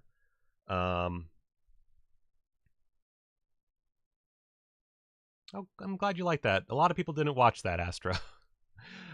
Anytime I put I'm honestly, I'm a little skittish with projects like the shock treatment video because a lot of time and work goes into those videos and they rarely get much engagement, which isn't necessarily a problem. It's just I'm at the point where I'm trying to grow the channel, you know? And my headspace thing, I don't think Vinegar Syndrome would let me do the podcast for him. I'm gonna be honest with you here. I don't think that would happen. I don't know how to say make his name. I'm like the worst at pronunciation. I don't know if you know this about me. I had to re-record a line today because I called Ryan Philippe. I heard someone say Takashi Miike at some point, and it just stuck in my head. But anyway, so they don't get a lot of engagement, and what I feel like happens is I make these videos that I put a lot of time and energy and passion into. Where did we get there? Wait, I don't know if I still have it up. I do. That's how far we got. I got to $709, so very close. I will be doing a big spend-a-thon. I won't be doing it immediately just because life.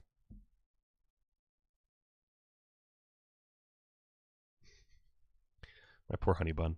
I will, because so many people gave money, I will be doing a big spend-a-thon. I gotta bring in some cheddar first. I say Jason Svetos right every time because I'm smart. Colum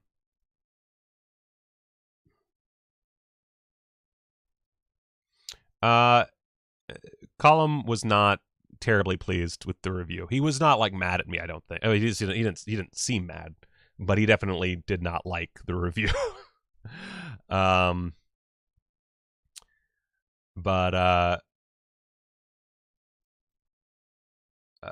Anyway, so I feel like when I do these big videos that take a lot of time and energy and they don't hit, I feel like they would hit better once I have like 10,000 subscribers, which I don't think is a pipe dream. I feel like that's pretty, like, I know that Blu-ray YouTube doesn't really get a whole lot of play, but come on.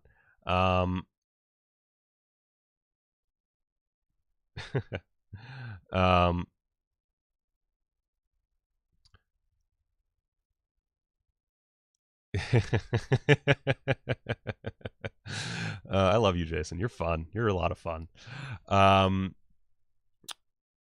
So I'm kind of like, anytime I have an idea for a project, like the shock treatment video or the Phantom video, I kind of push it aside. I have a big schedule, and I just don't give those dates. I just I put them in there, dateless. Like, we'll do it when it makes sense.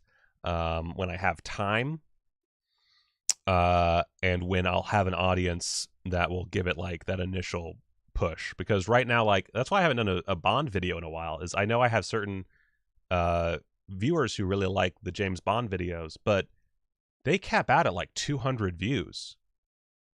Like, none of my stuff really like goes crazy. I'm lucky to get 1,000 views on like anything, but most of my content now gets around like 800 to 1,000 views on average, and those videos just don't do shit, which sucks because I would love to do more of those. But I kind of, at this point in, and this is such a gross thing to say, my YouTube career, I gotta go with what sells.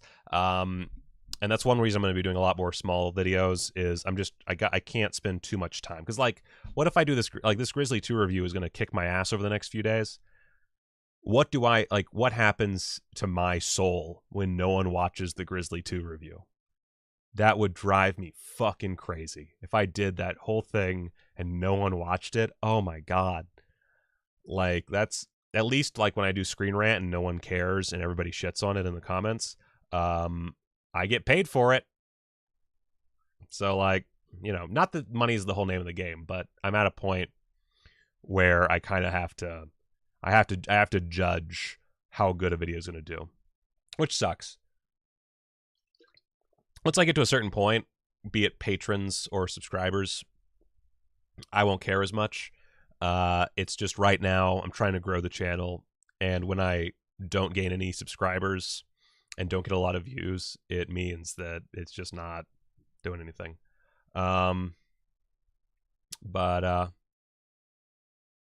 Wait, okay, I gotta catch up with the chat. Curious to the end goal is enough patron subs to do channel material full time. Yeah, I think that's really what I'm looking at. I mean, I do want substantial YouTube growth, but I only really want it to like that 10,000 mark, like I've said. Beyond that, I don't really care. Like, it, you know, obviously it'd be cool to do really well on YouTube. That'd be fucking baller. It means I could do more movies. But you know, the Patreon is where I'm really going, because that's where the people who, like, you know, they're my favorite people. I love all of you, but my patrons are kind of my favorite people.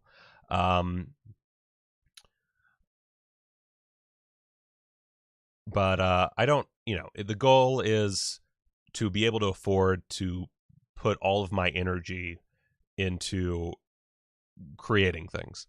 And the Patreon specifically, not only is it to keep the videos coming, but it means that once I get to a certain point, basically if I could pay my mortgage, which is a lot, by the way, like this is my like pipe dream moment. If I could pay my mortgage with my Patreon, I would be putting out videos every fucking day. Like, I would be ecstatic because that would mean I would be able to put almost all of my Screen Rant money into just whatever I fucking want. Because my biggest expense is mortgage. I don't really have a lot of expenses when it comes right down to it. I don't have college debt. I own my car. Like, I don't really have serious, I have a child. That's kind of its own thing. But, so that's, yeah, my goal is enough Patreon money where I can do this effectively full time. And the beauty of that is my patrons are generally the same people who want me to make more movies. And so that means that money is then going toward me making more movies. And at the end of the day, I do want to get back in the shit and make more movies. I love YouTube. I love you guys. I love doing the show. But I really want to make another movie. The fact that I didn't make a movie in 2020, technically I did release a short at a festival. Did it go to a festival? Fuck. Maybe it didn't. We had a screening for it. I don't remember where it doesn't matter. Point is, I did a short film in 2019 that, was released in 2020, but I didn't make a fucking movie in 2020. As much as my brain kept going, I just didn't do it. Partly because I was busy, but also I just could not get my head into it. And part of that was money. And so, yeah, I guess the Patreon doing well is kind of the big goal, because that would give me so much freedom to do just crazy shit. And again, the Patreon, like, anyone who's a patron who stays like more than like a month, generally they like me at my weirdest. They like, the idea of me making more movies. So that's really, it's less fickle, and it would help me immensely. So yeah, so yeah, the platform's not great for what I do. YouTube is not really pushing a lot of people towards my content, but that's okay. Word of mouth, I guess, or something. I do you know what? I actually do like Godard's work ethic. I actually really want to buy. There's a book. I don't know if it was written by Godard or if it was just on Godard. But it was about his like productions and stuff, and I really want to read that.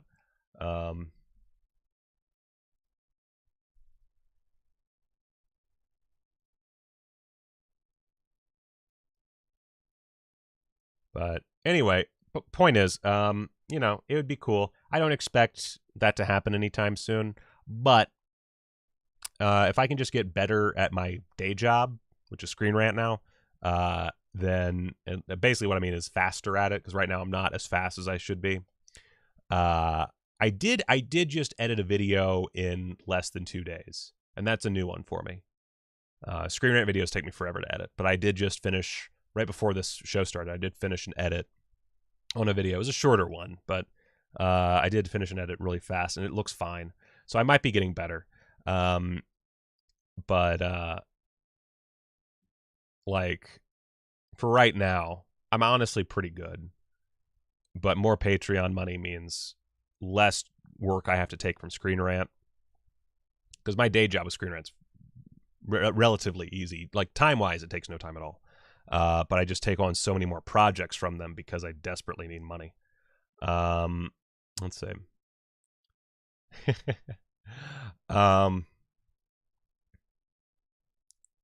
Carrie Mulligan, you fucking bitch. Any chance you're aiming for the head too? I did have a like a short synopsis for a sequel to The Head, but we'll see whatever happens with that. A big problem with that is, like, if I ever did The Head, it would have to be shot on beta, and that sounds like a fucking nightmare. Having shot on beta for, like, I shot my short film on beta, and it was awful. I mean, the film was great, but shooting on beta was a giant pain in the ass. And we were always worried the camera was going to just shit its pants on us. And we did not have an extra. So shooting a feature film on beta. Oh my god, that sounds horrible. Well, you should go see my movies. Fatal Future is on Amazon Prime. And yeah, that's the Carey Mulligan. That's guys, we have the real, actual Carey Mulligan.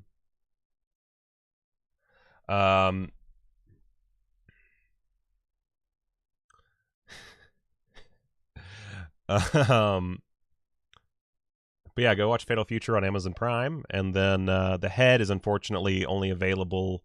You can either buy it. I think you can maybe rent it. I think you can rent it through Vimeo, and then which that link is in the description. And then it's on Plex for free, and somewhere else that I'm just like blanking on. But that one I can't talk about The Head like future distribution right now. It's kind of it's a bit of a secret for a little while.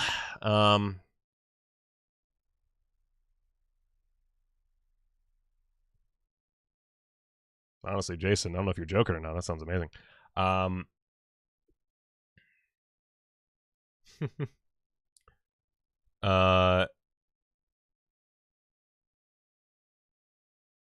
not, no. First off, I don't fake things like that, but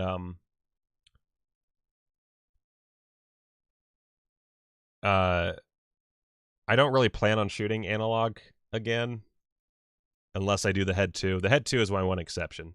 I mean, I would shoot on film, but I mean, when would I ever get the money to shoot on film? Let's be honest. Which is funny because I learned on film. Like we had like one, maybe two classes that did digital when I went to film school. Everything else was film, and I never got to use that knowledge. Anyway, I think we'll make probably one or two movies this year. It's just going to be probably late in the year. You shut the fuck up about Banana Man. God damn, it's fucking so stupid.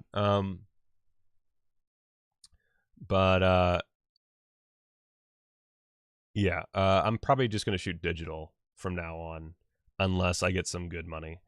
The Head 2, like the idea for the Head 2 is great, but I would need money for it.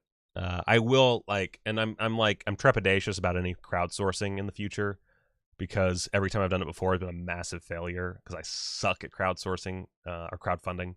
I'm just really bad at it. So, you know, I don't know. But we do have a finished script for our next Manatee Party production. I do want to go over it a few times more. I don't really love it yet, but it is a good enough concept. It's not as, when I came up with it, I thought it would be, I had this, I don't know, it's very, what was the name? Christopher Mim? Is it Christopher Mim? The Mimiverse. It's kind of like his shtick, a little different, but that's basically, if you know his movies, that's kind of what I'm going for with that script. I really want to do something more kind of gritty and serious. Not too serious, but like more serious than my last two movies are comedies. I would like to do something that's just like a straight horror film, and I have a wonderful idea for a slasher flick. Just beautiful. It's so good. But it's one of those where I'm kind of uncompromising in what I would want. And there's a few things that would be expensive, but there's one shot in particular that I have no idea how we would accomplish without putting significant time and money into it. And I say significant for me. I've never spent more than $5,000 on a movie. So, you know, we're talking stupid cheap movies. So, you know, I would need like, I also would have to pay everybody. Like the other thing is the last two movies I didn't pay really anyone in the grand scheme. I fed people, but I didn't pay people. They were all volunteers. I didn't screw them out of anything though. I did specifically stay up front. And I actually, one thing I do anytime I use people for free, I am very emphatic about the fact that no money is exchanging hands, and if they don't like that, then don't do it, because no one's getting jobs based on my movie. If I was bigger, it'd be different. Then now I want to pay people. But like my slasher concept would be probably $100,000 minimum, which again is cheap for a movie, but that would be that would be without insurance and stuff. Is the problem.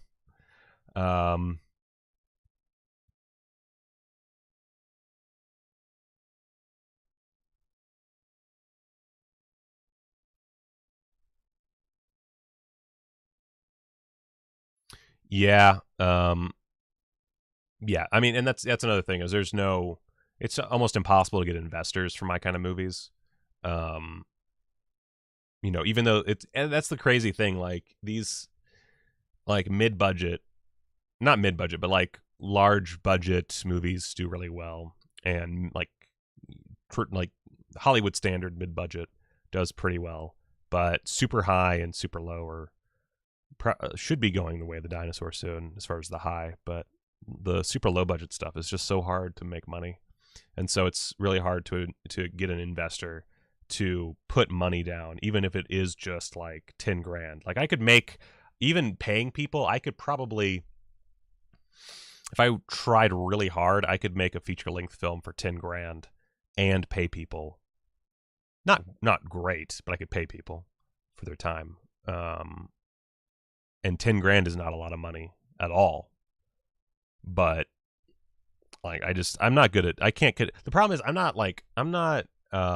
there's some people in Vegas, I'm not going to name, who are total scam artists when they come to getting budgets, and I wish I knew how to do that and had the balls to have zero self-respect, because they get so much money for their fucking movies and it drives me nuts.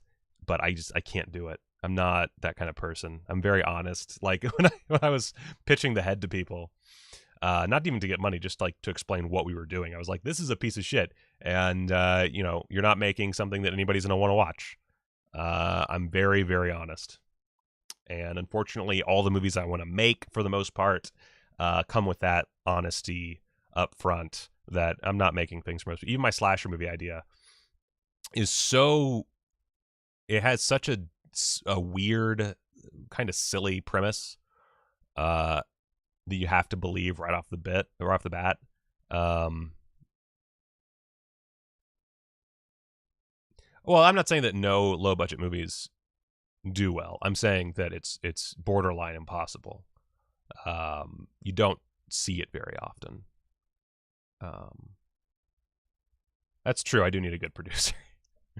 Right now I'm like the sleaziest person, the most used car salesman type in our group, which is so sad. I only attract nice people, like a fucking idiot. I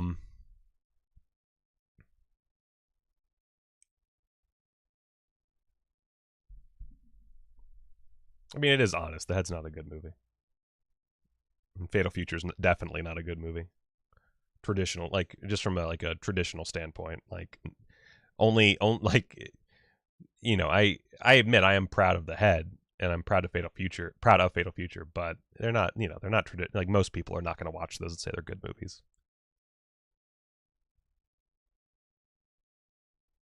Yeah, and I'm pretty much done. I'm done with Amazon Prime. Like I'm keeping Fatal Future on there, and if a distributor wants to put my stuff on Prime, that's fine. But I'm not dealing with it anymore. It's just awful.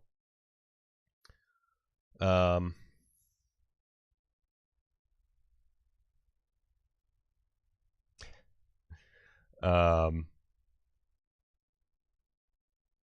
yeah, I mean, point is, there will be more movies coming at some point in the near future. Now that we're getting our shots, and my producer Matt I think he's gotten his first one. I might be wrong. Maybe he's gotten both. I don't remember. I'm bad at remembering things. But soon we'll be able to act. No, wait, he did. Yes, I remember. My wife told me that he got his shot. So we'll be able to actually work together again. That's a big thing for me. Is I like to work in person. I'm really bad at exchanging notes and shit. But we'll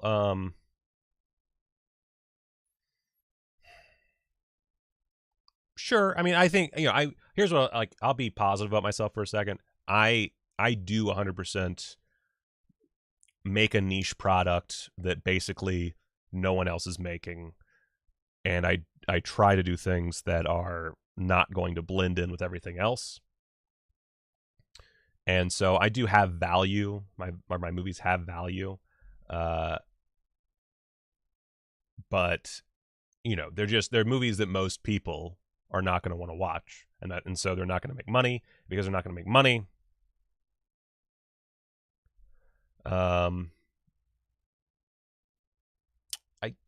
I get people to work for no money because they're my friends. Like here's I talked about this in my where this show is done.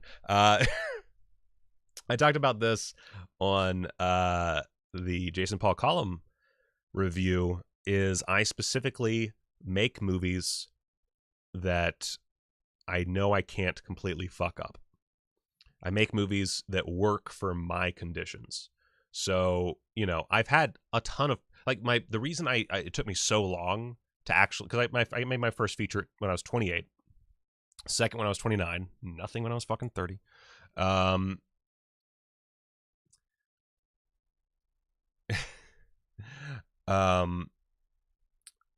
But like, everybody who's in the head minus the mom.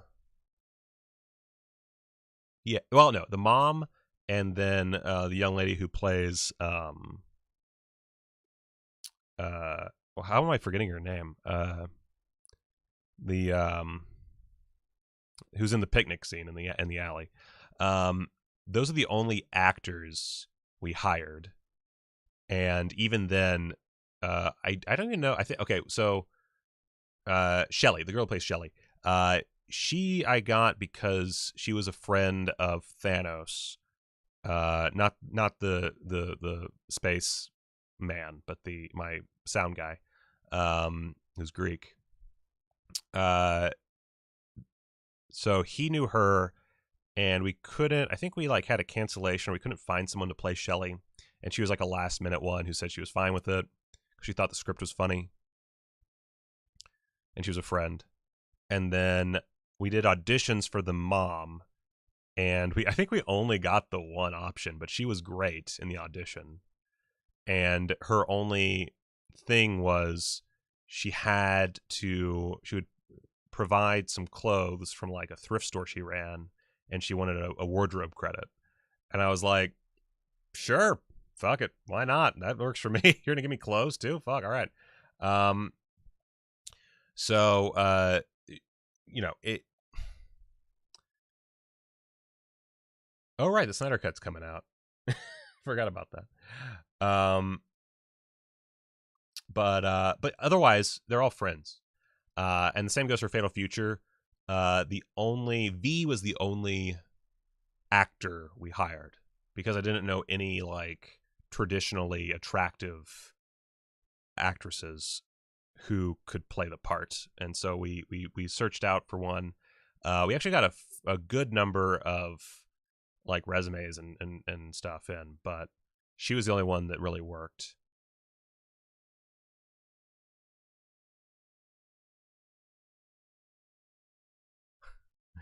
Frank Henenlotter is like my hero, by the way. If anything ever bad comes out about him, I won't believe it, A, but B, that's not true. But I would be like in absolute disbelief. So anyway, so that's like the way I get freebies is I use friends, and luckily I have a lot of friends. I don't know why I have so many friends.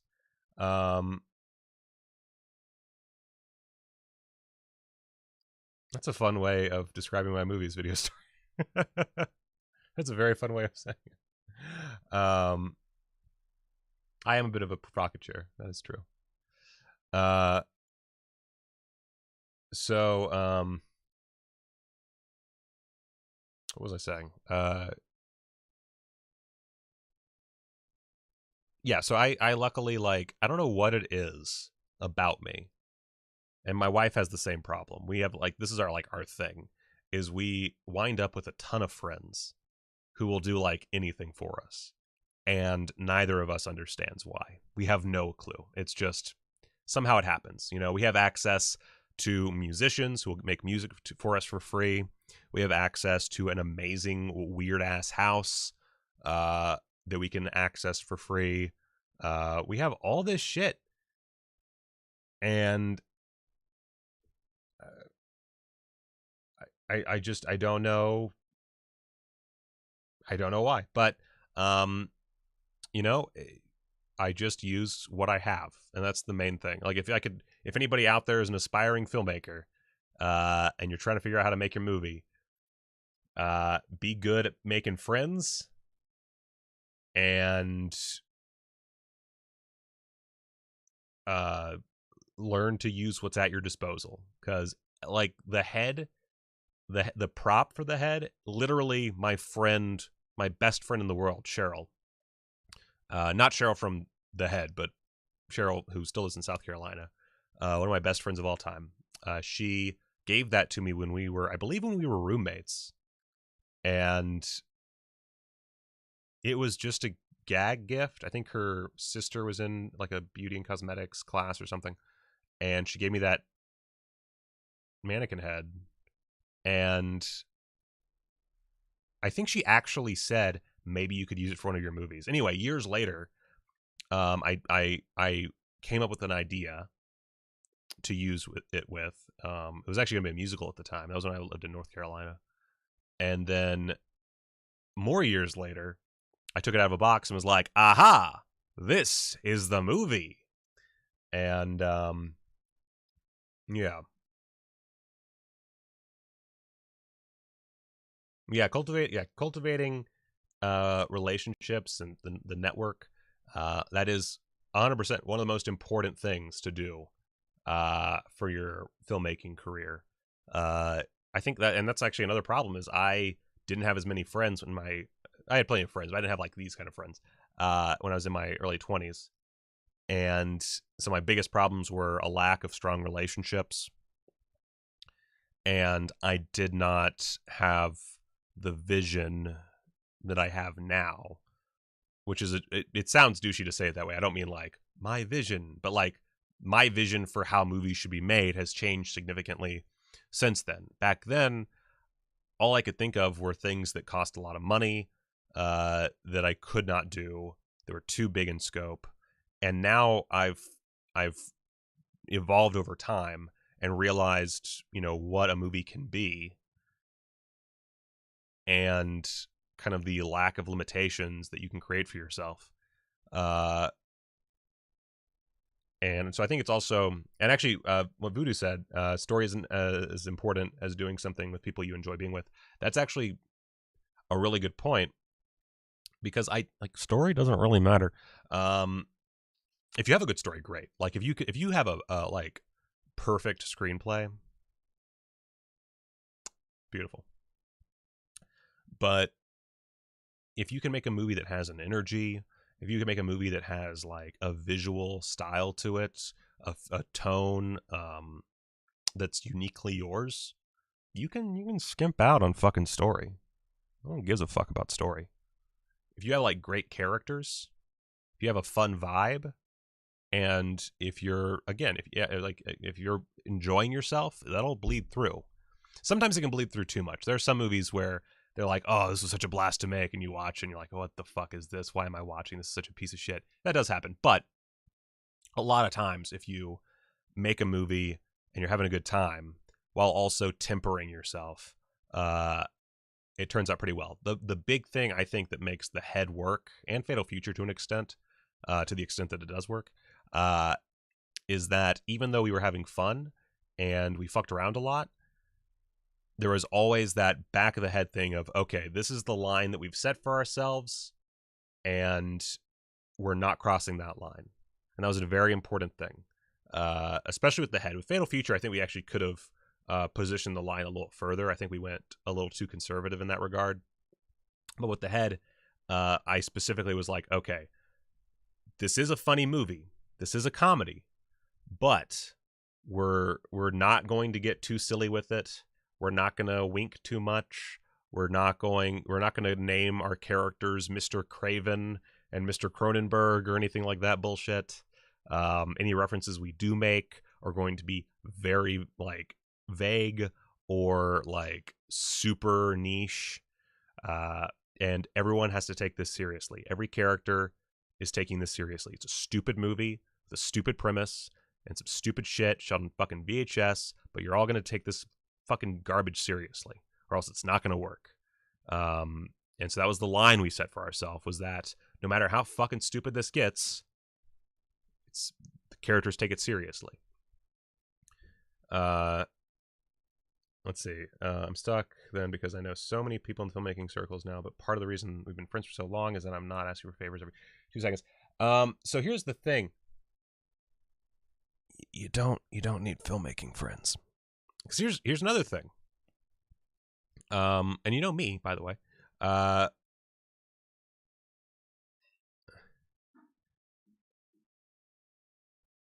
See, I have fun making movies. It is stressful as hell, but I enjoy it. I love the process of making a movie. And we have fun on our sets. Not always. As a director, I try to keep as much stress on my shoulders and my producer's shoulders as possible. Like, basically, on set, the only people who should be stressed are me, Matt, and Casey. So me, Matt, my producer and co-writer, and Casey, my wife / producer / yelling person. We're the only people that should be super stressed. Everybody else should be having as good a time as possible if I'm doing my job right, which is not, I don't always do. Sometimes I fuck it all up. But also sound should be stressed constantly. If sound's not stressed, we're doing something very bad. Yeah,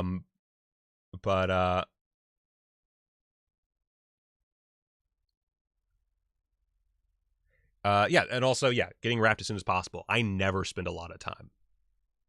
I take that back. There are days where we would spend a lot of time, but it's for very specific things. Like when we did the shake weight scene, that took a while.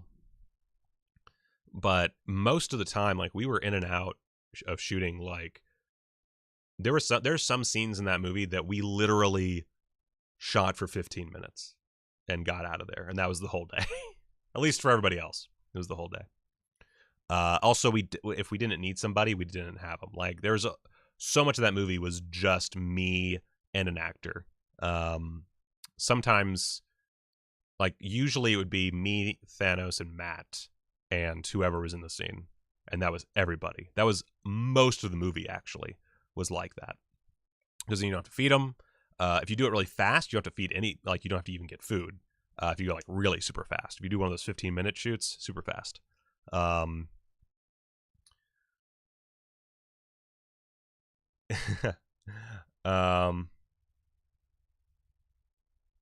Jason, you got the idea. Yeah, everybody else had a baller time. Exactly.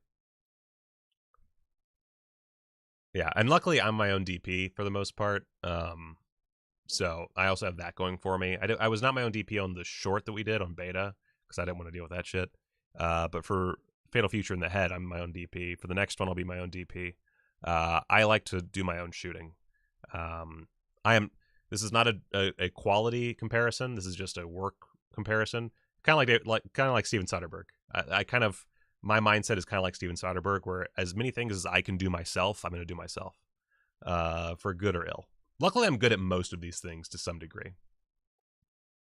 But anyway, as far as, like, you don't need filmmaking friends. You just, like, almost none of the people I use in my movies are film people or even actors. Like, I would say, I don't have the numbers to back me up on this right now. I'd have to actually, like, do an accounting of everything, but the majority of the people in Fatal Future are people, like, I met at the bar I work at. Like, that's it. Like, it's just people who were up for a challenge. Danny, who's the lead in The Head, who's fucking amazing, who is like the fucking rug that ties the whole goddamn room together. His only acting experience, he was, I think, an extra in some movie that I think was maybe released by Troma. That's it. So, so he had no real experience. James Nickerson, who he was the accountant I'm sorry, not the accountant, the stock trader, who's one of the main characters basically in Fatal Future, and he's also the shitty ass blonde detective in The Head. No acting experience, no film experience. He's just very charismatic, and I found the right roles for him. The woman who plays Darcy, not Joe Bob's Darcy, but Darcy in The Head. You can kind of tell she can't act, but like she can't act. And nothing against her, she's great, but she can't act. But we got the best we possibly could out of her, and I think we did a pretty good job. And she had, again, no acting experience, obviously. Not very good at memorizing lines or showing up, for that matter. But we made it work.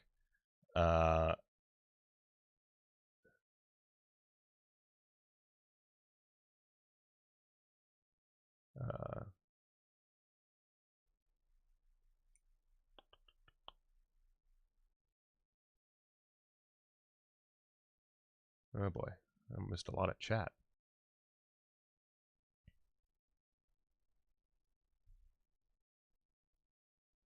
Yeah, I don't do 16, 17-hour days. If we're going to do that, it's just me doing the like work. I don't believe in doing that. If I'm not paying people, I treat them as well as I can. Like I do have, like, you know, I don't want you fucking around on set, obviously. Like there is some stringentness, but I'm very lax where I can be. Anywhere I can be chill and lax, I am chill and lax. Which doesn't always work out. You know, sometimes we lose time. You know, sometimes the mood can shift. But generally speaking, we keep things pretty chill. I once made spaghetti for a film. That was stupid. That was a mistake.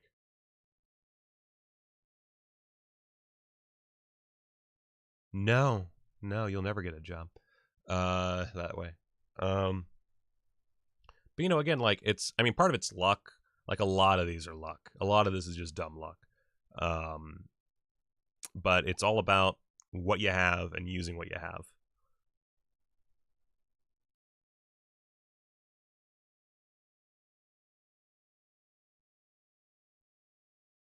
Yeah, I mean, that's 100% motivated actors that are well fed and are on set where people aren't dicks.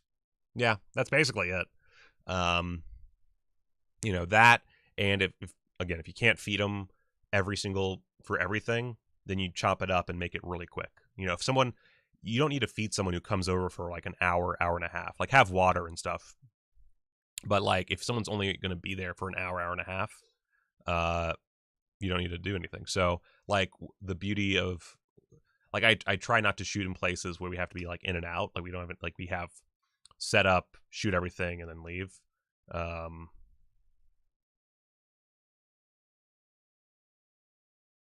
my god. Yeah, you got to use Costco. But like we shot in my house primarily for The Head, or like locations that, you know, didn't require really like any additional lighting. Which is another beauty. Actually, that's another beauty of modern filmmaking is, you know, ideally, like you need to consider your lighting, and when you can, you need to use lights. That Dogma 95 shit ain't gonna work. But like, we live in a time where cameras are so good that you can shoot a scene without lighting it, or with doing like very minimal lighting, and be fine. Like you can get away with so much nowadays. It's ridiculous. So that's another thing is like, remember that you don't need to follow all the rules of filmmaking. I used to think that you needed to do like have all these positions filled. You need to have all these specific pieces of equipment. And then I realized, like, no, you really don't need that. It'd be cool if you did. It would help. But you can do a lot with very little. Do so much. Yeah. I am shocked that there are still 50 people watching. That's insane. Anyway, oh, we're at 80 likes. Wow. Cool. Thanks, guys. Yeah, so that's all I really got. That went into a very long we were talking for like an hour about nothing relating to quadruple BN, but that's fine. But was he nominated for a Dogma 95 movie? That's the question. Let's see. You don't need a cheap lighting. I mean, here's the thing. And good sound. Yes, sorry. I always forget to mention sound. Sound is very fucking important. If you can do, like, literally... The sound for the head isn't perfect by any means, partly because I am not a sound designer, and I did a very poor job editing that. But, again, that was one of those things where I said, well, since the sound is usually garbage in these movies, I can fucks around with it a bit. But if it was a movie that wasn't shot on VHS, I would be fucked. But you can literally, 80% of what you see on sound is 80% of what you see on the screen. Yeah. You can make a movie that looks like actually, you know, it's a great example. 28 Days Later, amazing sound design, shot on just not the worst camera in the world, but like a pretty ugly digital camera, and it works so well. Oh my god. Same for oh fuck, what was that musical? Not musical, but it was about music. Had that catchy song that was nominated for an Oscar, and it was shot in like Dublin or something. I don't know why I can't think of the name, but there was that one indie movie that was shot digitally, very cheap. Maybe it was shot on film. I don't honestly know because it's been so long since I saw it.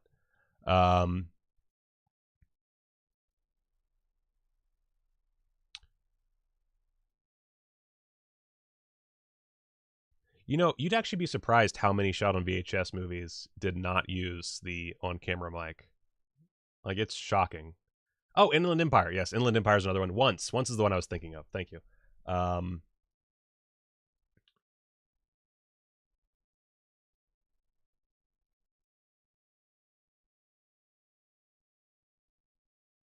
boy.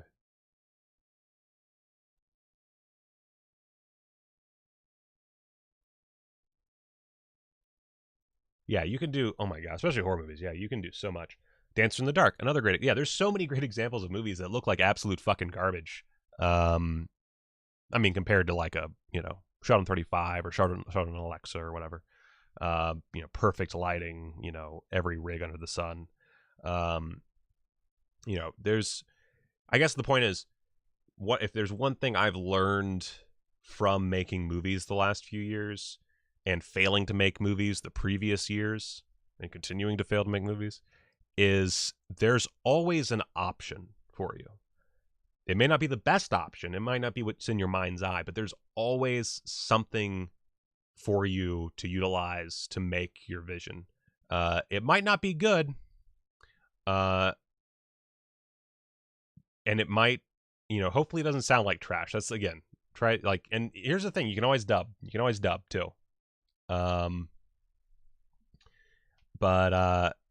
you know, ADR is a beautiful thing when done right and not done by me. But like, just, you know, learn as many things as you can. Figure out a way for your sound not to suck ass, even if that means a painstaking process. Remember, it's easier to do ADR later if you have to.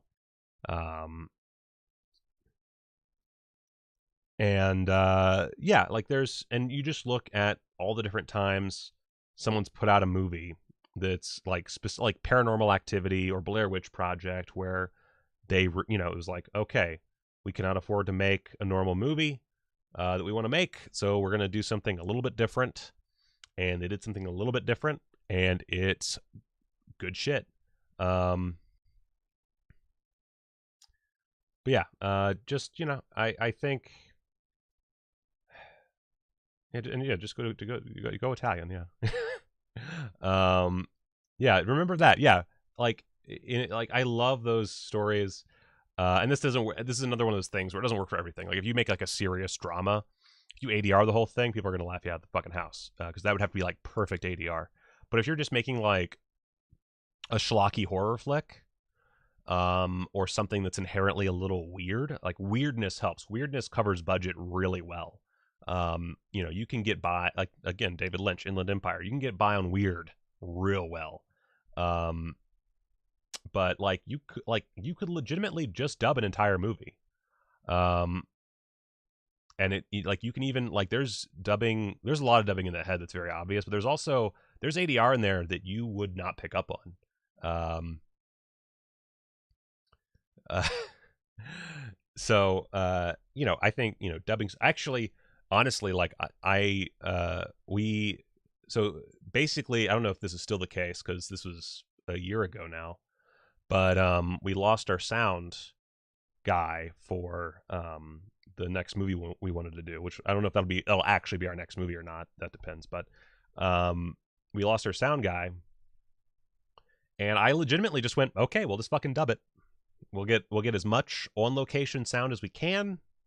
We'll record all of it, and if it works, great. If it doesn't, fuck it. Because like you listen to like interviews about like Suspiria and how they would have like people building sets while they were filming because we're not doing sound. That's all later, so fuck it. So yeah, like get good sound, figure out what visually works for your movie. Figure out what you have available to you, even if it's not a whole lot. People talk about like shooting on your iPhone, and while it's not that simple, by the way, my iPhone case is really adorable. It's not as simple as just shooting on your phone, but when people say that, they're not saying just go out and shoot on your phone. They're saying consider what you can use that phone for and make it work for you. You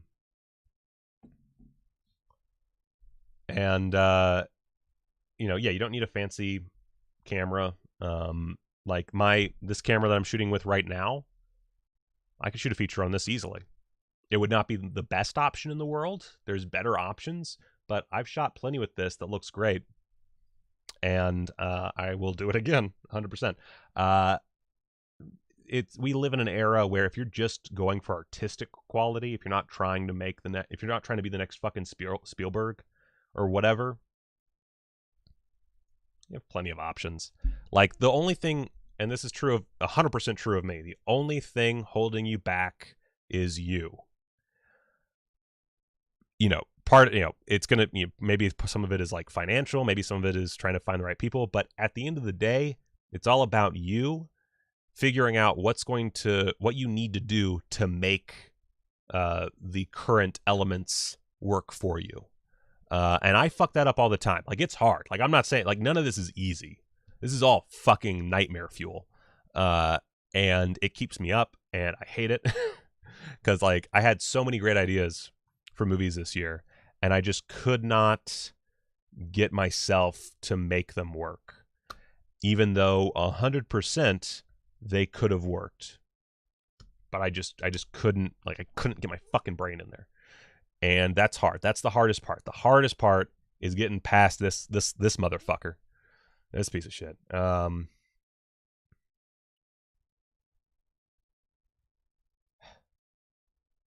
Decent sound guys are worth the money. That's 100%. If you have like, I don't know, if you have 10 grand to spend, and you're just making like your little artsy movie, spend all of that money, and this is a bit hyperbolic, but spend all of that money on sound and food, and you'll be good.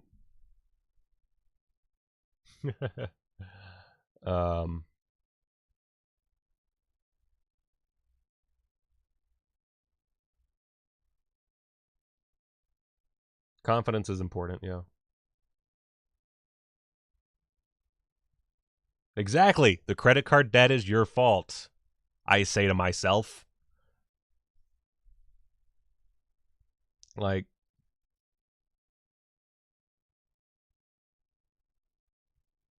I did not know that about Android phones, Jason. Thank you for telling me that.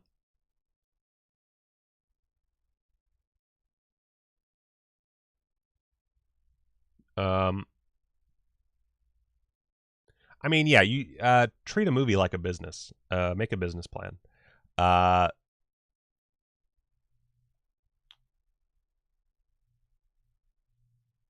don't quite understand because you kind of messed up your sentence there, so I'm not entirely sure what you're asking.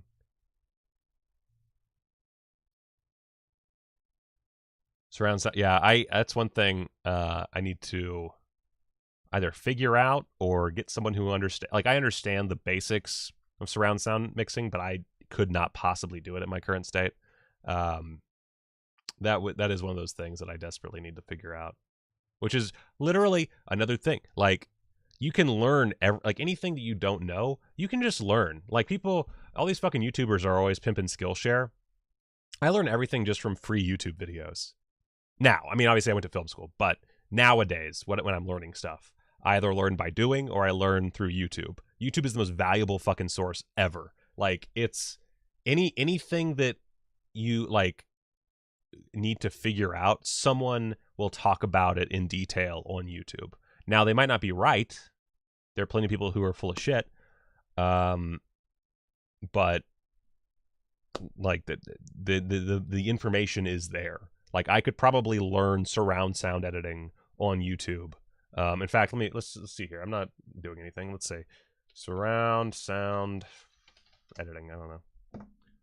Let's see.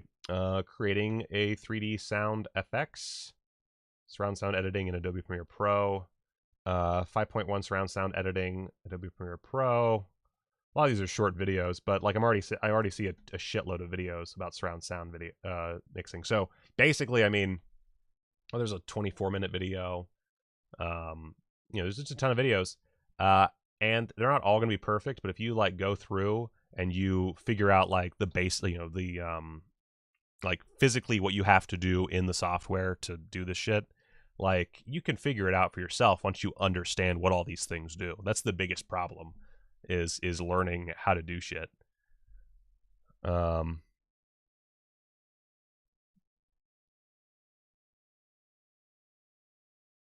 fuck. How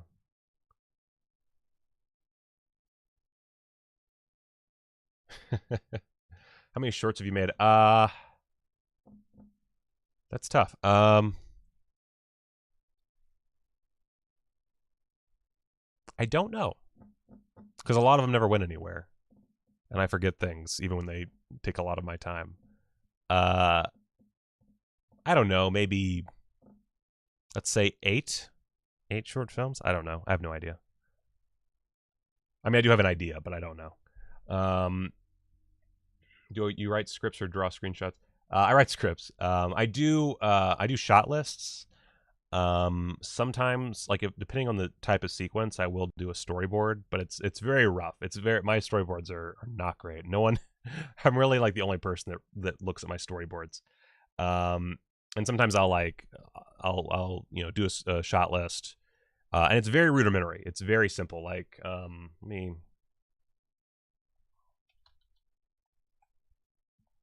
like, my shot list basically is just, well, it's usually like it's not dashes, but bullet points.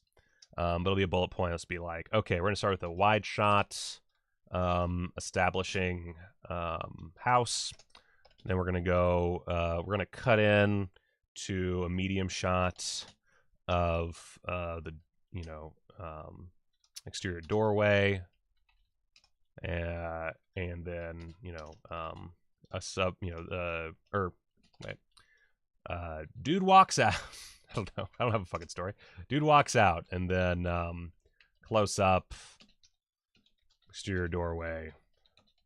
Dude glares at ostrich, and I just all the shots that I need, and then I might, like, underneath this, I specifically want like the ostrich to be like in the guy's eyeball, so I'll draw a shitty little man, a little pair of man eyes with a little ostrich in the pupils, and that'll be my shot list. It's very rudimentary.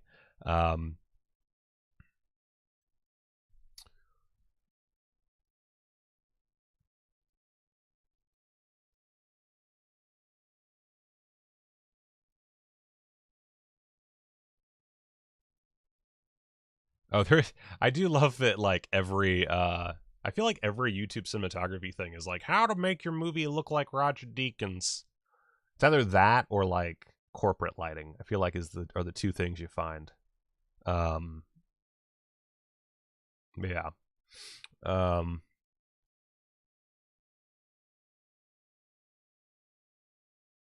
Oh yeah, I mean, I can't even. I have a whole. Wait a second. You won't be able to fucking read this anyway. Did I lose a patron? No. Okay. Let's see. If I go to my notes, I'm gonna show you something. Idea pad. So this is I'm moving this far away so you can't actually read what it says. But each line or series of lines, everything after a space, is a different idea. And this is not even everything. This is just like general. This is just whatever I write my ideas. Like it just never stops. Each one is its own movie. It's everything. It's all its own thing. Some of it's just titles. Some of it's short descriptions.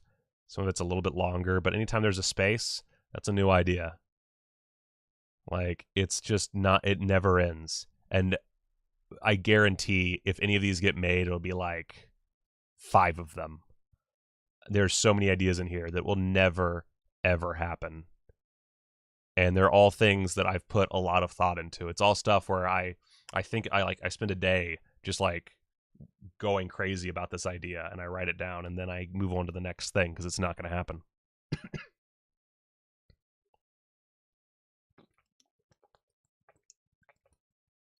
Oh my god, yeah, 3-point lighting can suck my ass. That's true. I think like every Deacon's lighting tutorial is the why can't I think of the I can't remember the term he uses for it, but the thing where you just take the my brain's starting to go, guys.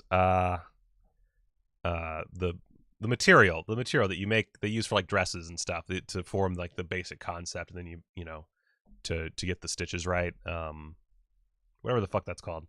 But the 2 boards basically. What the fuck is it? I always forget what it's fucking. Anyway, the point is they always use the same fucking thing.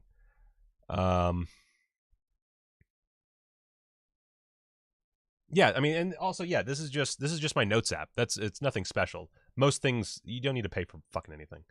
But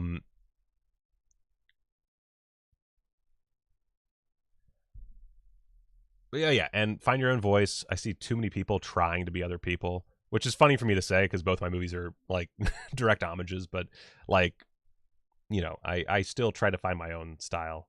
But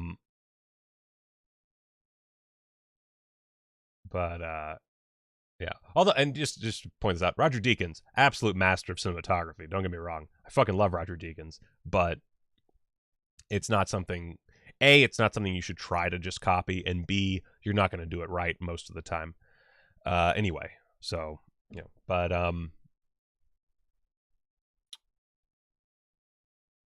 yeah, like everything I use is pretty like is inexpensive or free. Like, I do have an Adobe subscription, but that's really for work.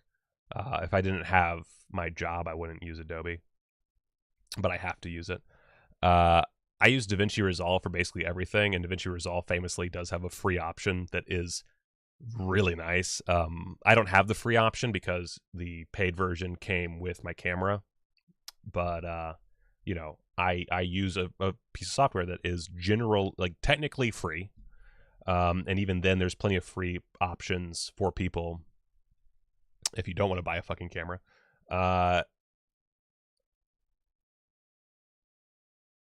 Oh yeah. Hey, I put black bars on shit all the time. Leave me alone. I think that some movies, I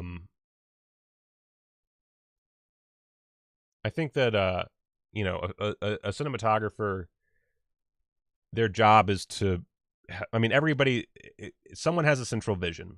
Usually it's the director. Sometimes it's the producer, but someone has a vision, and it is the job of the cinematographer to get that vision across visually. And, you know, I feel like some filmmakers rely on people like Roger Deakins to give them a look, as who fucking mentioned the Coen brothers.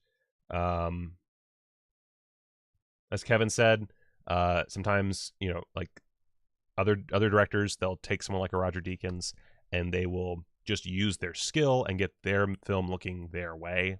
It just depends. You but you don't need your movie can look like absolute dog shit, and as long as it fits the kind of movie you're making. And some movies need to look like. I love Michael Bay. I love some Zack Snyder movies. Although I guess I could say the same about Michael Bay. Here's another one. Who's a popular, like, visually aggressive filmmaker? I guess Wes Anderson. I really like Wes Anderson. My brain is I have to stop soon. My brain is fried. But sometimes cinematography is kind of the draw. And there's not much else going on. It drives me, as much as, like, I'm okay with, everybody can have their fucking opinions. But like, when people say, like, Batman versus Superman was a masterpiece, it looks nice. I think it's a very bad film, in my opinion. But like, you have these directors who, a big part of their appeal is they're very visually interesting. But that said, they're also very visually of their own. No matter what you might think about those directors, they have their look. And some people, like, they'll criticize that. Like, some people they shit on, like, Wes Anderson for always making the same movie. It's like, yeah, it's his aesthetic. He does it really well. Like, like, if you don't like it, you don't like it. But, like, he does it really well. Same goes for Michael Bay. I feel like anytime someone tries to copy Michael Bay, it always fails miserably because Michael Bay has a very specific look. Terrence Malick, that's another good one. Terrence Malick is an aesthetic guy. He is not a terribly deep filmmaker. He's deeper than those guys, but he at the end of the day, let's be fucking real. He's not terribly deep. But they look great. And they have their own style. And they're very them. It is hard to copy Terrence Malick and get it right. It is hard to copy Michael Bay and get it right. It's even hard to copy Zack Snyder and get it right to an extent. Although I did find Dawn of the Dead looks much worse than I remember. It doesn't look awful, but it's good that he... I can't remember his fucking cinematographer's name, but it's good that he switched cinematographers because that movie... it also is very much of its time. But they do their thing really well. I think Zack Snyder has a great visual sense. These are mostly commercial directors too. That helps a lot. I mean, not Terrence Malick and not Wes Anderson, but Michael Bay and Zack Snyder, very visual directors, and that's super important. The fact that they, Larry Fong, thank you so much. Yeah, Larry Fong's a really good DP. Because he understands what his director is going for, and he does it really well.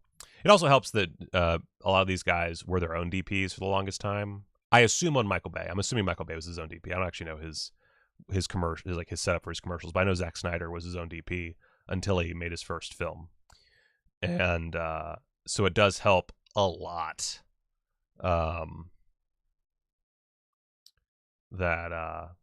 Argento, all visual. Argento's movies are not deep. They're complex at times, but they're not deep. Yeah,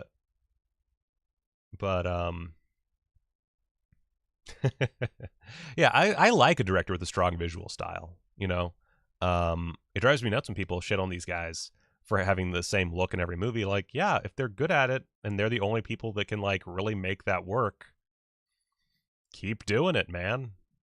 Fuck yeah.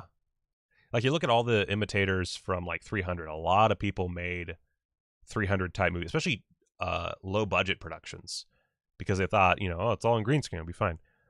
And they all look pretty bad by comparison. It's because Zack Snyder has a style. I'm excited for Snyder to do his own DP again as well. He's also shooting digitally for the first time. That's exciting.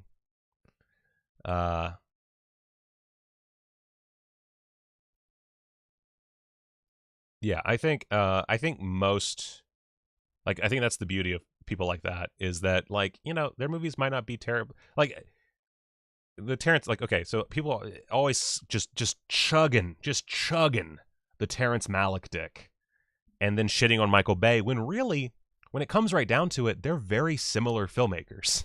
Like, if you really boil it down, one is dealing with more serious subject matter and does not have a juvenile sense of humor, as far as I know. But, like, they're both just movies that are, like, all sizzle. That metaphor doesn't work. But, like, they're all visual movies that get by because they are so enjoyable to physically watch. Very, you know, a script for a Michael Bay movie is not going to pierce your soul, and the script for a Terrence Malick movie is also probably not going to pierce your soul. Like, Badlands is pretty good, and you could make an argument for the fucking Pocahontas movie, The New World. But Tony Scott, fucking everybody tried to mimic Tony Scott, and nobody could do it right. I'm sure, like, one or two people probably got it okay, but, like, Tony Scott, hard to do. Ridley Scott is a fucking workhorse who, like, he can't make a visually unappealing movie. Even when his movies suck ass, he cannot make a movie that is visually unappealing. Yeah, Michael Bay's totally an auteur. Absolutely. I don't think Days of Heaven is terribly. I'll admit that I have not seen Days of Heaven since I was probably at best in college. It's been a while, so I actually will not. I'll say I don't actually know how well Days of Heaven stands up from an emotional, like, standpoint. I don't remember being terribly, like, by it, but I was also probably a teenager, so that I can't say one way or the other. But yeah, like, the Tony Scott thing, like, people shit all over Domino when it came out, but Domino fucking rocked. Domino was fucking sick. But yeah, like, there's certain, and even, like, Ridley Scott, it's like I mean, he makes movies that just visually look good, you know. And he also started off in, like, a shorts and commercials type thing, where he was his own DP for a while. I'm pretty sure, if I remember correctly. And Tony Scott, I believe, started off with commercials. Either way, he's the brother of another crazy talented person, so I'm sure that, you know, they kind of came from the same cloth.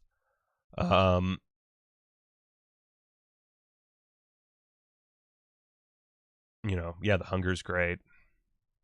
I actually was just looking through Deja Vu today, and I was like, man, fucking Tony Scott. Fucking Tony Scott.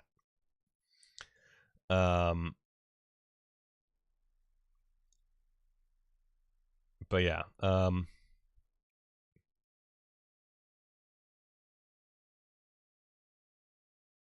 it is cool that both Scott. Yeah, I love that they're these two guys who, like, are were visually masters, and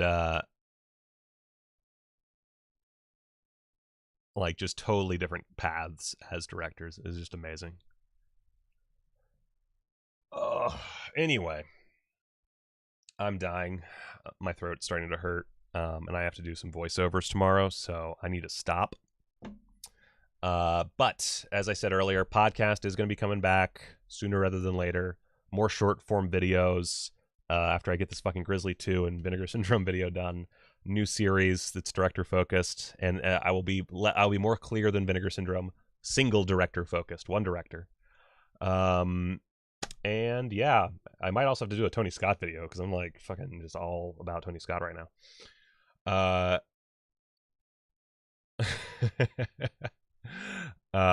But anyway, I got to stop. You guys are fun to talk to. I'm glad that 43 of you have stuck around. That's insane. I appreciate it. And yeah, I'm going to go work on some Screen Rant and hopefully get to my Grizzly 2 stuff. Later, players. Thank you so much for watching. And fuck, I don't care how late it is. Fucking Snyder Cut's out, right? Whatever. Whether it's that or something else, motherfucker, go watch a movie.